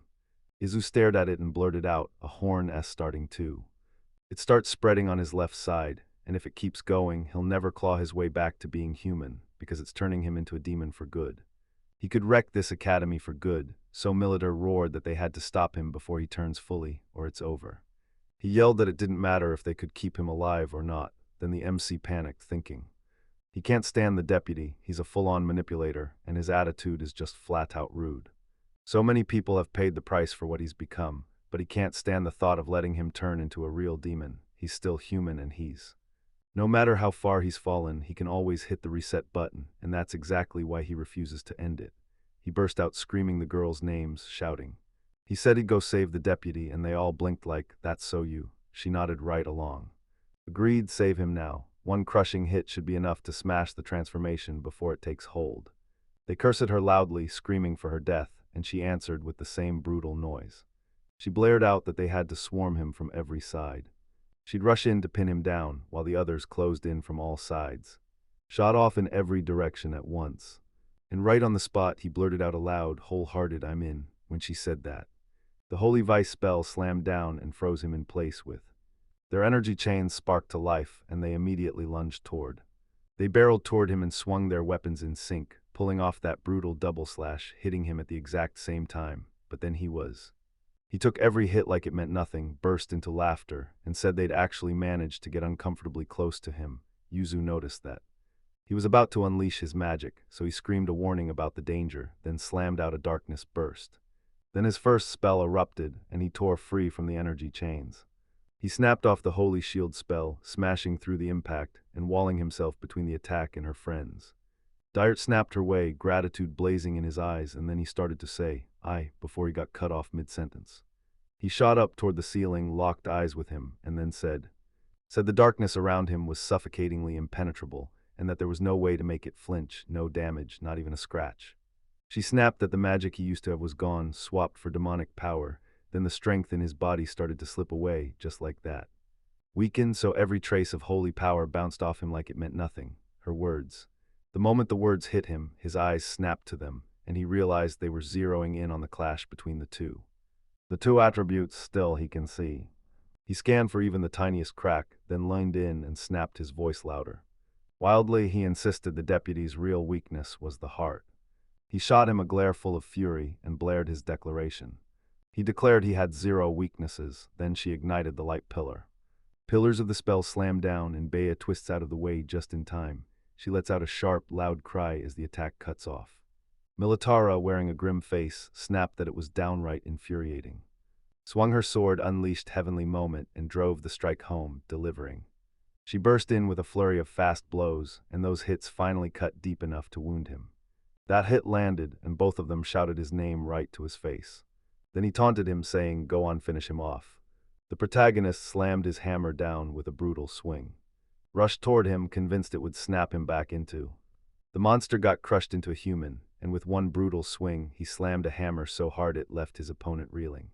When the dust finally settled, they spotted him back in his normal form, and shouted that the horns were gone, the transformation finally finished. She finally paused, and a bright grin lit her face. Then she stepped up to him and said, just like a mentor would.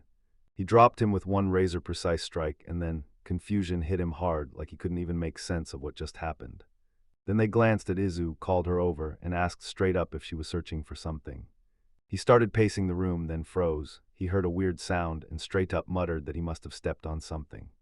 He snatched a black shard and demanded, "What is this?" And before he could even blink, she came barreling over, shouting his name at the top of her lungs, and then he told her to take a look, so she snatched it from his hands and declared it was a shard of a dark attribute stone.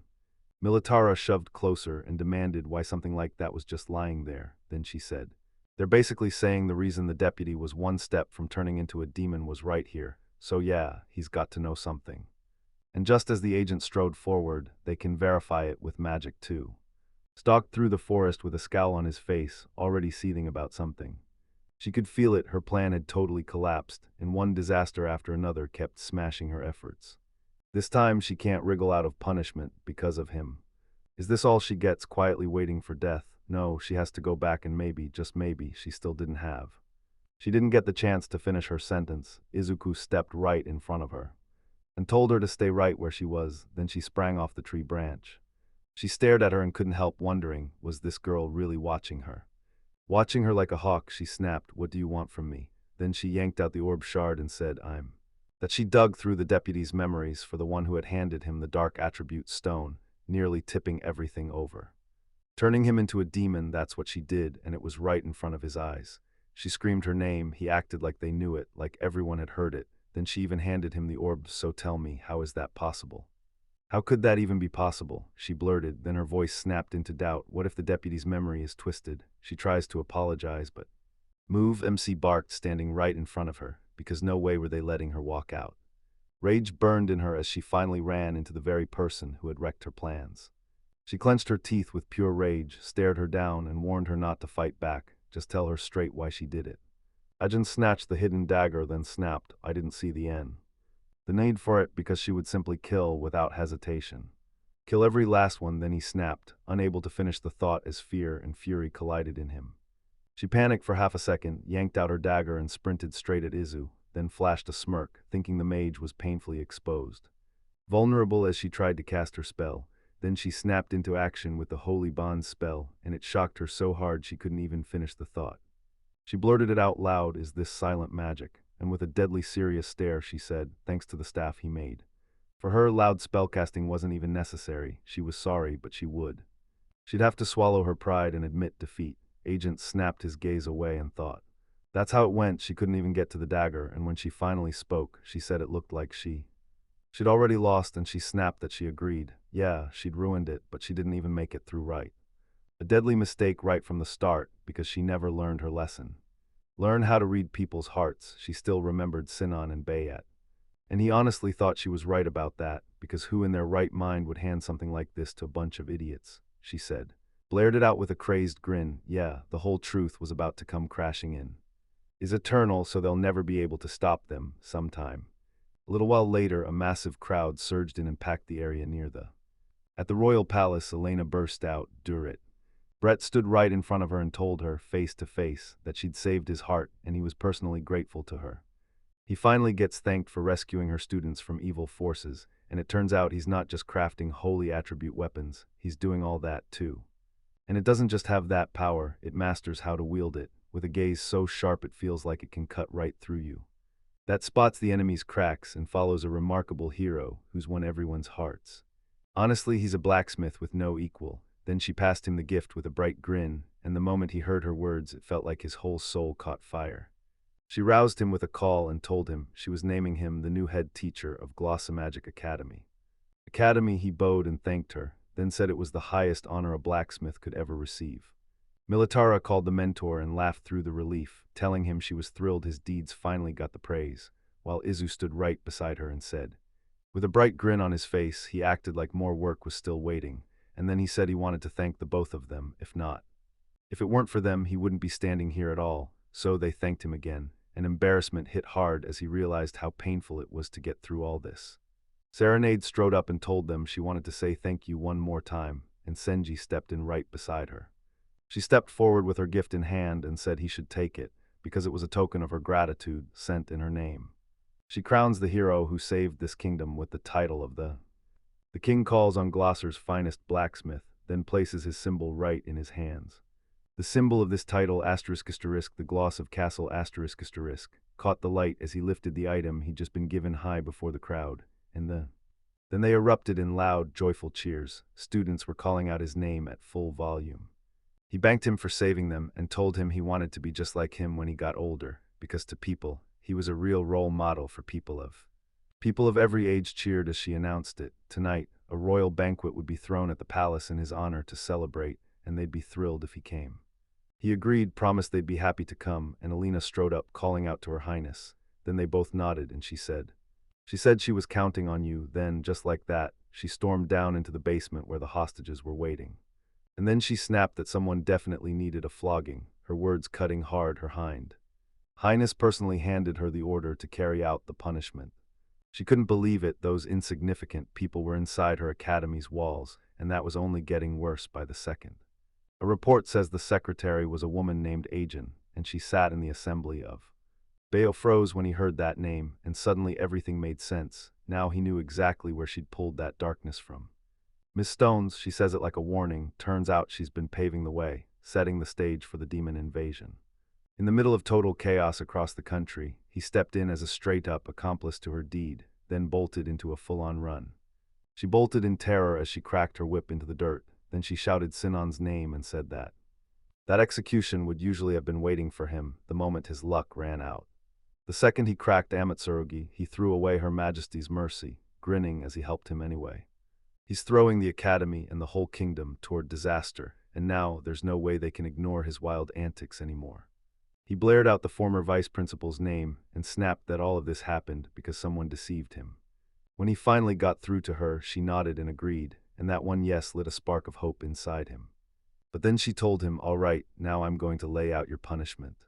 She throws him into prison and orders him straight to the underground mines, where he'll grind through hard physical labor to serve out his sentence. The knights grabbed the former deputy and started hauling her off, and he erupted, begging her to stop, swearing he'd never turn to evil again. Only asking to be let go, she refused to listen, her face twisting with displeasure, and snapped that if he really felt sorry, he would have kicked off their talk with an apology, not left her hanging in silence. She just hoped the real remorse would finally hit him. At least in solitary confinement, Sinan screamed for the director and blurted, shaking with worry, he wasn't a crook, he was the victim. Criminal, so why was she driving him through that brutal punishment? Alina stared him down like the guilty one was already caught, and if he'd always dreamed of becoming a blacksmith, then she'd finally give him a chance, right there, by letting him learn the materials up close through their own extraction. The guards dragged him off, and he kept roaring for someone to listen. Then, sometime later, deep underground in a brutal mine, he shoved a creaking cart loaded with heavy materials forward, crashed into another worker, and rage flared in him as he snapped, and he blared, "It's all because of me." Called him an idiot for spilling everything. With a warm smile, he bowed, apologized, offered help again, and pointed to the next one. A worker slapped him on the back and said, "See, we're comrades after all." He snapped, demanding he take his hand away, and seethed at the sight, because to him, there wasn't a single bit of beauty here, so why the hell was he forced to work in a place this filthy and disgusting? The workers grinned at him and said they noticed the tension choking him, because if he wanted, he could finally tell them what was tearing him up inside, and they would make. They all want to help him, turning him into the kind of man who finally leaves every bit of darkness behind. He shot his hands up overhead and blared. So they better leave him alone already and stop smacking his shoulder like they've got nothing better to do. Reason fell on deaf ears. They brushed it off and said it was already not bad, but his speech still had to be worked on, and that did it. Rage slammed into him because he swore he hated these annoyingly positive people more than anything in the world. How much longer is he really going to stay trapped here, until the very end of his days, stuck in the same? At the same time, inside the banquet hall, people started closing in on the protagonist, one after another, and promised he'd grind every day until he could become a blacksmith just like him, while her own dream burned bright. Someday she'd buy a weapon he personally forged. He blinked with a confused grin, insisting he's just some ordinary old man, like that's all this is. This is one of the wildest, most unforgettable things about him. Militara stared at him and said their mentor had only gotten more famous, and Izu swore that from this day on she'd push even harder and keep grinding on her research. So she wouldn't disrespect the one the master himself had shaped a staff for. She turned to her and said she could tell her heart was overflowing. Choked with pure enthusiasm, she lit up at her arrival, already thinking, "I'll miss you," and with a grin she waved her over, ready to say she was also. He was glad to see her, and she burst into laughter, saying, "So now me and the mentor are finally getting time alone again." She flashed a grin and blurted that she just couldn't bring herself to say goodbye so soon to her. Still, she'd stay planted at the master's side for a while longer, and both of them were left completely shocked by it. She told him the director had sent her on paid leave, so she'd finally get to stay close to him and spend all this time together. Militaro was clearly furious and told him straight out, so that's how things ended up. That's just how it went. She lit up with joy for her, then grinned and said, "Don't worry, I'll make sure the two of you don't get bored." The MC's nerves slammed into them, and they couldn't stop staring at that terrifying gleam in the other person's eyes. The man beside them blurted that the musketeer squad had come back from the battlefield. Anyone who heard it rushed to the northern lands to crush the monsters terrorizing the place. Wait, how did they pull that off in only a month? It makes sense, though. They've got a beast of a commander. And that's how it always goes. This catches his eye. He leans in and she says, "This." But here's the twist. This special National Army unit was formed years ago, and true to its name, they don't swing swords at all. They fire muskets. He grinned and said it was totally original. Then she dropped the bombshell that their commander was Bayonetta and they should go introduce themselves, right now. This name hit his senses, and before he could breathe, a whole musketeer squad came crashing in. Then they showed up and their commander snapped, saying the musketeer squad from the Glossa kingdom had arrived. She called Militar and warned him that the stampede that had erupted on the terrifying noise on the toil plains had been crushed for good. Not a single civilian or musketeer got hurt during the cleanups done. She grinned, bragged that she nailed it, and said she'd be expecting a. She promised a more detailed written report tomorrow in broad daylight, and then she paused like she just spotted something. She was trembling as she called out to him, and worry flickered all over her face. Bayonetta beamed and sprinted straight up to Deret, shouting, "Dad." And then she blurted out, "We finally made it," and she tackled him into a huge hug. He just kept getting more and more confused, then blurted out, loud enough for everyone to hear, that she should. She screamed that name at him, demanded he let her go, then spun around and walked off, cutting him off mid-sentence with, "I never." She never expected to bump into Dad in the capital. He could have at least warned them he was coming. Rival snorted out a confused laugh, then spilled his story, making her grab the question right away. Did he really end up as a blacksmith for the National Army? In the army, he'd climbed the ranks fast, but when he bragged, he insisted it wasn't his doing. He said it all came from the people who backed him. And she beamed and told him she still recognized that good old dad magic.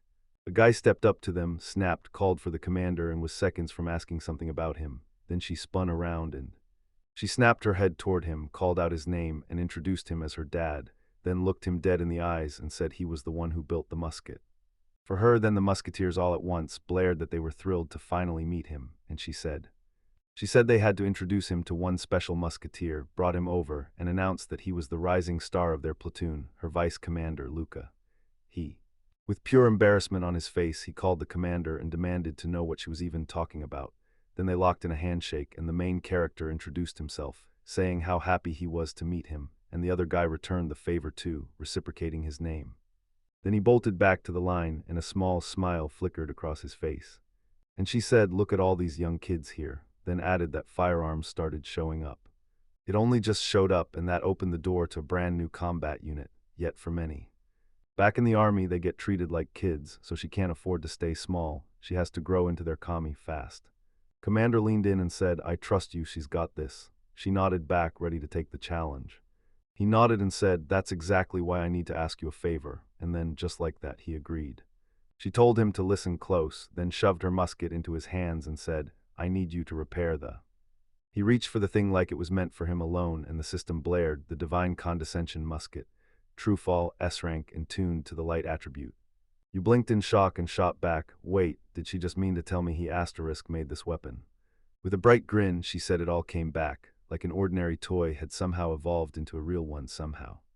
Weapon, nothing less was expected of him. No way this guy could disappoint. He stared, sharp and focused, thinking in that tense, serious way as the moment hung there. Expression, he smiled like it was no big deal, then asked why his weapons had evolved again, all in one friendly breath. Then he flashed that friendly smile and promised he'd start fixing it tomorrow, so she asked, "Could you bring it to the workshop?" He thanked her, and that was it, Luke. Luca strode up to them, snapped his attention, and asked if he could stay while he worked. When he said yes, Luca nodded with a grin and got right to it. And he couldn't help grinning. His craft had finally caught the eye of the young two. Militaris and Izu rushed up to him and called him a. Then he blurts out that he's totally happy, like he's glowing. So was it all because he finally met? He met her, instantly denied it, frantically searched for an excuse, and then he started something. Bolted into the distance and yelled that he'd go get ready. Musket repair time, tomorrow, then the very next day at the ford. MC snatched the musket from the ground and started to stare at it in close-up, while the other Blacksmith's hammered away while everyone stared at him. Then he leaned in and asked, "So?" If the barrel tipped just a hair to the right and the bullets bounced away, Bayonetta nodded. Yep, that's what was happening. So she said she'd always line up her shots a little to the left, and then he said that the brand got partially wiped out too, like the spell had eaten more mana than before, and she gasped in shock. He couldn't believe how he nailed that guess. She's exhausted way faster than before, and he told her the whole musket was wrecked in general. Then she said that it had to be the hand-to-hand combat, because the moment he heard what came next, he froze. Then she grabbed the musket and told him she always used it just like this. Then she shot around Luca in a blink, slammed the barrel to his throat, and Luca went wide-eyed in shock. He stared in shock at what he saw, then blurted, loud and urgent, for the captain. He said that. She told him she wouldn't scare him like that, then spun around and demanded, "What are you talking about?" He hadn't even had a second to panic, and she snapped back that muskets are heavy as hell, then trailed off like she had more to say. Derek said that if it got lighter, she'd move faster, and then, as soon as that happened, the moment he wrapped up the true fall fix, he turned right around and started upgrading the muskets for everyone else too. The musketeers lit up the second they heard it, and Bayonetta flashed him a grin full of pure joy.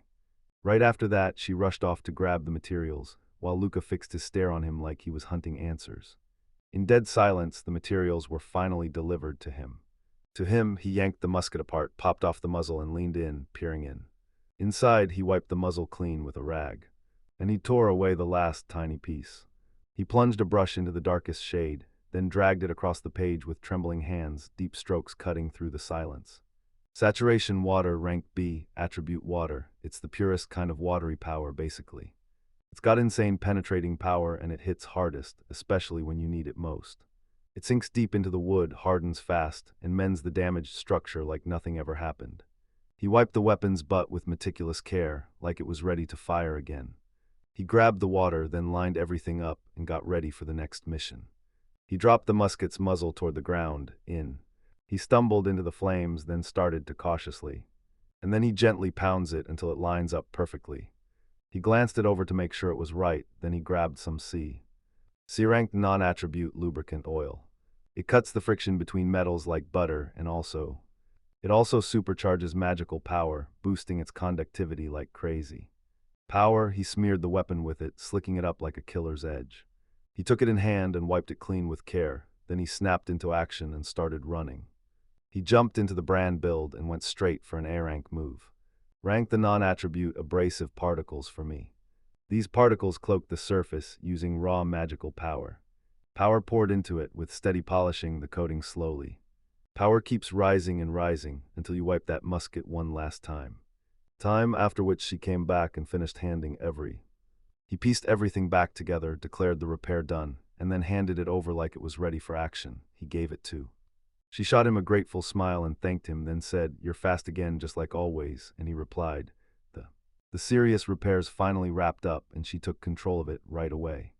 Carefully, her face lighting up as she said, "This is." That blade was forged by her father for her alone, and she never skipped a single day making sure it stayed perfect. With a bright, joyful grin, he declared that this was the greatest reward a blacksmith could ever dream of. Smith, she spun around to her SWAD crew and asked, "Should we try it out?" They bolted right out, no hesitation, then they agreed, hit the street together, and he finally said, He couldn't believe a shooting range was right here. She slid up beside him and said. He said it was right nearby, and right then some young soldiers spotted them, yelling for him to come over and grilling them on why they were all here together. Militara snapped around to them and said the musketeer captain's test firing was about to start, so maybe they wanted to watch. They lined in, grinning, and practically begged, "Just watch it, please, we can't wait to see it." The protagonist snapped, "Let's all go together," and the soldiers immediately fell in right behind them. They stared at him and swore they'd never, ever seen a gun get fired before. Man, this uniform was unreal. He'd never seen one this close in his life. Luca inched close, wearing a sour scowl, and trailed silently at the very back of the squad, staring. He spun around and boom, two souls caught his eye. Soldiers on the side stared them down and muttered that today's young people had gotten totally too relaxed. This is that legendary musketeer crew, except it's got a twist. Every single member is a kid, and the whole squad is tiny. But they burn through an insane amount of money. Man, I swear the higher-ups need to step in. They don't need a bird-shooting squad or not. It'd still be way better if they boosted their salaries by that same amount. He cut out of there because they wanted a life of pure luxury, then overheard their plan and snapped, rage boiling in his veins. When they finally reached the shooting range, Netta stood right where she needed to be and snapped, "Is this the F*** king? So this is the first shoot after the repairs, yeah." She snaps into position and starts lining up her aim. And he said she'd land that hit for sure now. Everyone stared at her, smiling like crazy, and the MC couldn't help but feel a little nervous. She drew a shaky breath, then fired her. She raised her musket, and the bullet tore through the air like a streak of lightning. Racing toward the farthest target, she shattered it. By her blast in the shocked soldiers claimed the shooting took place at a very specific time, when everything turned into chaos. The blade was now shorter than before the repairs, and man, the power behind it was unreal, deadly, pure killing force. That power, it's way bigger than a sword, like night and day. The real curse, it never ends its reach, and even then, a gun can run out of ammo. Ammo can't just sit there and be useless in close combat. No, that's not true at all. A squad of musketeers is brutally strong in close combat. Yeah, I know, but still, they're up against something. With a blade in hand, I guess my nerves finally settle. Yeah, having a real skilled blacksmith on this job is a massive relief, he thought, then his words cut off with a nervous. That tense little smile said one thing: he'd better push even harder for all of them. It's also inspiring. Militarists slammed their hands together, shouted for the soldiers, and declared that it was time. Time to snap back into training. Then the soldier turns and leaves, and he's staring. And he stared at them and blurted, "You're all so hyped it's unreal." Bayonetta nodded and said it'd be awesome if they managed to at least show that much. He didn't even pretend to care about the guns, then spun to her and asked, "So what's the point here?" "So yeah, everything looks perfect, right?" she asked. Happily, she thought, like, what could possibly go wrong? Her weapon was a beast. He let out a shaky sigh, admitting that even after the repairs, he still gets nervous every time he checks that everything is working right. Her squad raced up to the captain and burst out, grinning from ear to ear, "Happy Vo."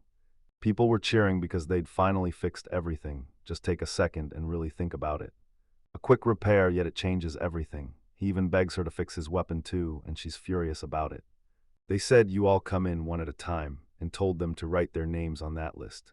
He read this sheet and joy hit him hard. Then the soldiers lined up to sign up, and she said that someday she dreams of teaming up with Dad for an adventure, because back then, it was way too dangerous with all that risk hanging in the air. Without a weapon, he nodded, agreed to that, and then still, he admitted there was one more thing he also. And then he crafts his own weapon and jumps right into the soldiers' training. She couldn't believe it. Then he explained that one girl had told him to forge his own weapon, and Militaros even promised that using it himself would make him grasp blacksmithing for real. They also tore through that abnormal special occasion monster, like she said, with. He couldn't believe it. His dad was way stronger than anyone thought, and then he straight up denied it. He said it all came down to one thing: strong leadership all the way through. She couldn't wait to see his hammer, so when he asked, she nodded and told him she was counting down the days. "So tell me, what's it called?" Panic hit him hard the moment that question landed, and then she asked, straight to the point. With a worried look, he tried to explain that he left it unnamed, but when he said the name, it came out painfully awkward. And then Bayonetta snapped out of it, burst into laughter, slapped him on the back, and made it clear that the commander came up with it and glanced to the side. There Luca was, staring at them with this intense, unstoppable look. Durat stared at him with a deadly serious face and shouted his name, Durat B. Regret's calm snapped. Panic crept in as he stared at his armor, wondering if something was seriously wrong, and then he strode right up to him, voice trembling, and demanded, worried out of his mind, if his gun was in. "It's wrecked and in terrible shape, so depending on how bad it looks, he might just glance at it at the wrong moment." With a surge of resolve, he called him out and straight up said he wanted to fight, leaving the other guy utterly baffled as he blinked and asked, "Wait, you want me to fight you?" And he blurted out, "Why would I bring this up out of nowhere?" And then he just hit me with, "It's because." In that brief moment, it all clicked into place, and he finally understood everything. To the captain, he isn't just important, he's someone truly special. If there really is someone like that, then you don't need to look for him at all. She blurted his name, eyes wide with worry, and he, with a grim, determined look, like he's already decided he'll outmatch him and finish it for good. Tell me, does he truly deserve to be the musketeer squad's second in command? Captain never stops. He's stuck on one job, guarding him, and trust, you can feel it in the air as soon as you see what he's willing to do. Trusting bond between them inched into his mind, and he convinced himself that if he's the... So yeah, maybe he's not needed at all. The protagonist yanked him by the shoulders and barked the question at full volume. Why is he even bringing that up? Those are totally different people, like, not even in the same universe. People, he just can't wield a musket as cleanly as he can pull off everything else. Bayonetta nodded and blared that he was already doing more than enough to carry the... He tore back to his squad, jaw set tight, and snapped that this had to stop, right now. And now, with that second command, he has to earn even more trust from everyone around him. She shouted at him to stop and cool off, making it clear he cared about the squad more than anyone. He snapped, couldn't take it anymore, and blurted it out at the top of his lungs. So she needed to stop throwing out those hollow words of comfort. She finally realized they were calling her the Crow Shooting Squad, but the words left her totally stunned and confused. Sadness crashed over her, and she couldn't even get a word out. The moment he heard it, Luca's attention snapped to it, hard. Luca blared that he had no choice. He had to crush this gentleman everyone in the army trusted. She poured her power into the musketeer squad, and the difference showed fast, yet worry still haunted her face. She still refused to watch the two of them tear each other apart. Then he pressed her to explain why. And now about the newly found aerial city of Russell. Someone had uncovered shocking information. Wait, wasn't it the place where that pair of ice wyverns had already settled in? She nodded, and he cut in, voice sharp and decisive, right then. He was basically begging her to give the green light, because this duel with that gentleman was really about one thing: letting him wipe out those monsters. The winner's the first one who smashes them to pieces, because Russell's aerial city is a one-of-a-kind flying ruin discovered only just recently. Right now it's magically anchored high above the capital, locked in the sky like a secret vault, rumored to be packed with rare riches and powerful magical tools no other ruin has ever managed to hold. Militarum just dropped the word. The army will be shipping a research team to this aerial city soon, and a brand new official punitive detachment is getting assembled and headed out for the Ice Wyver.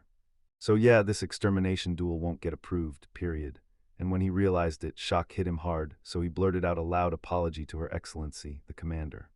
He blurted out that he was asking her, loud and clear. She finally agreed to let them unleash a punitive mission. She was stunned by his words, then she fired back and called. He called her by her title, bowed low, and told her that she'd requested it too. They won't cause a single problem for the National Army, and he even politely asked. He asked her, and she let out a heavy sigh, then agreed, only if it was on her terms. Only once, under one condition: they'd have to be escorted by a squad of the National Army moves in. If they decide it's too dangerous, they're rushing in right now to save you. Do you even realize that? Or are you really asking if they understood and still agreed? Reed and Bayonetta waved him over and beamed, calling his name like it was all good news. Everything finally clicked into place. Then he spun around, headed off, and blurted out that he was sorry. He apologized for snapping earlier. She handled it perfectly, and even then everyone kept their breath held, worried about him, but they didn't give him a single word, not a hint of an answer. Then, later on, they finally showed up at the tavern. And she lit up, grinning so hard she could barely contain it, saying she never imagined the day would finally arrive when she'd get to drink alcohol with her dad. Izu beamed, agreed on the spot, and told them the ale they'd served the master tasted absolutely divine. MC nodded in agreement, then she snapped and called the militia. Atari asked if she'd drink, and when she refused, she burst into laughter and teased that if she did, then this would happen. Confi stormed up to the captain and, with a glaring look, snapped that she must stop teasing her ex, right now. Her Excellency the commander smiled at her and asked, "So your loyalty is only to me, right?" He stared at their conversation, blurted out, "So when did the two of you meet?" And the military guy snapped back that the National Army had already rolled out the program. They swapped the team like it was some wild experiment. He didn't get it at all. Then she leaned in and explained it was an exchange of sorts. Program, they pushed forward to grasp why the musketeer squad's strength matters most, and reach. They rearranged the national class soldiers and threw them into training so they could learn firsthand. Confi snapped, "We're not drifting apart. I've been a swordsman the whole time." But under that whole system, they yanked her out of the National Army's main ranks and dropped her into the same squad, now wearing a musketeer's place beside them. He blurted out, shocked, that it was a seriously good try, and he was so sure that there was still so much more they could. "You learn it by living it, just like he proposed making his own weapon." She said yes without hesitation, and Bayonetta called Izu, who picked up right away and told her, "I've got it, I understand everything." More than 5 years had passed since the musketeer squad was formed, yet somehow they still didn't win over everyone. A deadly squad built to hunt only birds, or maybe a squad of bird hunters. That thought gnawed at Deret, and she snapped this. This was the whole point Luca kept hinting at. So tell me, who the hell was he about to name? Who in their right mind would even say that? She snapped her gaze away, confused, then spotted Militaru nodding, so she finally spilled the truth to him. She admitted she couldn't be 100% sure, but she said these were men from the National Army's main force, and he was completely blindsided by the truth. In that moment I couldn't believe it, and I blurted out loud. Then, right in the middle of the test firing, the young soldiers grinned like they owned the whole sky, didn't they? She shook her head, cutting off that thought. Denial hit hard, and quoting the soldiers, he insisted a sword made everything feel calmer. She called him and asked, he remembers those words, right? His face lit up in shock, and the commander leaned in to say, "In the National Army they trust steel swords more than guns, especially for close quarters fighting. a virtue so revered that plenty of veterans swear by it. Bayonetta snapped that if a gun has no bullets, you can't magic anything out of it, you're out of options. Sure, because people swear magic is strong enough to wreck targets from miles away. With a slightly disappointed look, he snapped that it was all just complicated. She nodded, saying, yeah, and everything Luca said. Said about fighting him like he's got a whole mission, to make every single person see just how strong the... He can't stop thinking about the musketeer squad, no one else comes close. He doesn't just care, responsibility burns in his bones. Darrett stared into his mug, already sensing that for him, life was about to change, because that's when everything started. From the eyes of the regular soldiers, he was just some doddering old man, and he said that. He made it clear, no matter what, he still respected her deeply, because that could help them. She flashed a small smile and said that ever since that moment, he'd been standing strong for her, no exceptions. She still remembered that wild day 3 years back when a brutal monster tore into his village, while every terrified villager sprinted for their lives. Lucas bolted, sprinting for his life, fleeing the giant monster. Staggered and stared as the colossal monster lumbered closer. Closed the distance toward him, then she struck down that monster and killed it. With one perfect shot that saves. He pulled it off just in time, and pure relief lit up his whole face. About it, she called Dad and blurted out that she wanted to beg him to stop hating him, because even with a duel coming, she just wanted them to get. He's not trying to get along at all. He's frantically shielding the musketeer squad with everything he's got. Squad, he snatched her hand in his, said her name like it mattered, and promised, it's okay, because right then he just wanted to be there, alive and close, not distant. Be friends with him too. She let out a shaky breath of relief, thanked him with her whole heart, and with a grin, he realized this young man wasn't just worthy, he carried real responsibility, and there was no doubt in his mind he had plenty to learn from him. The other girls seethed with outrage over what had happened, and the protagonist. Staring at his mug with a grim face, he sank into his thoughts, praying that all of this would finally bring the thanks he wanted. Once the assassination mission kicked off, the musketeer squad situation finally started turning for the better.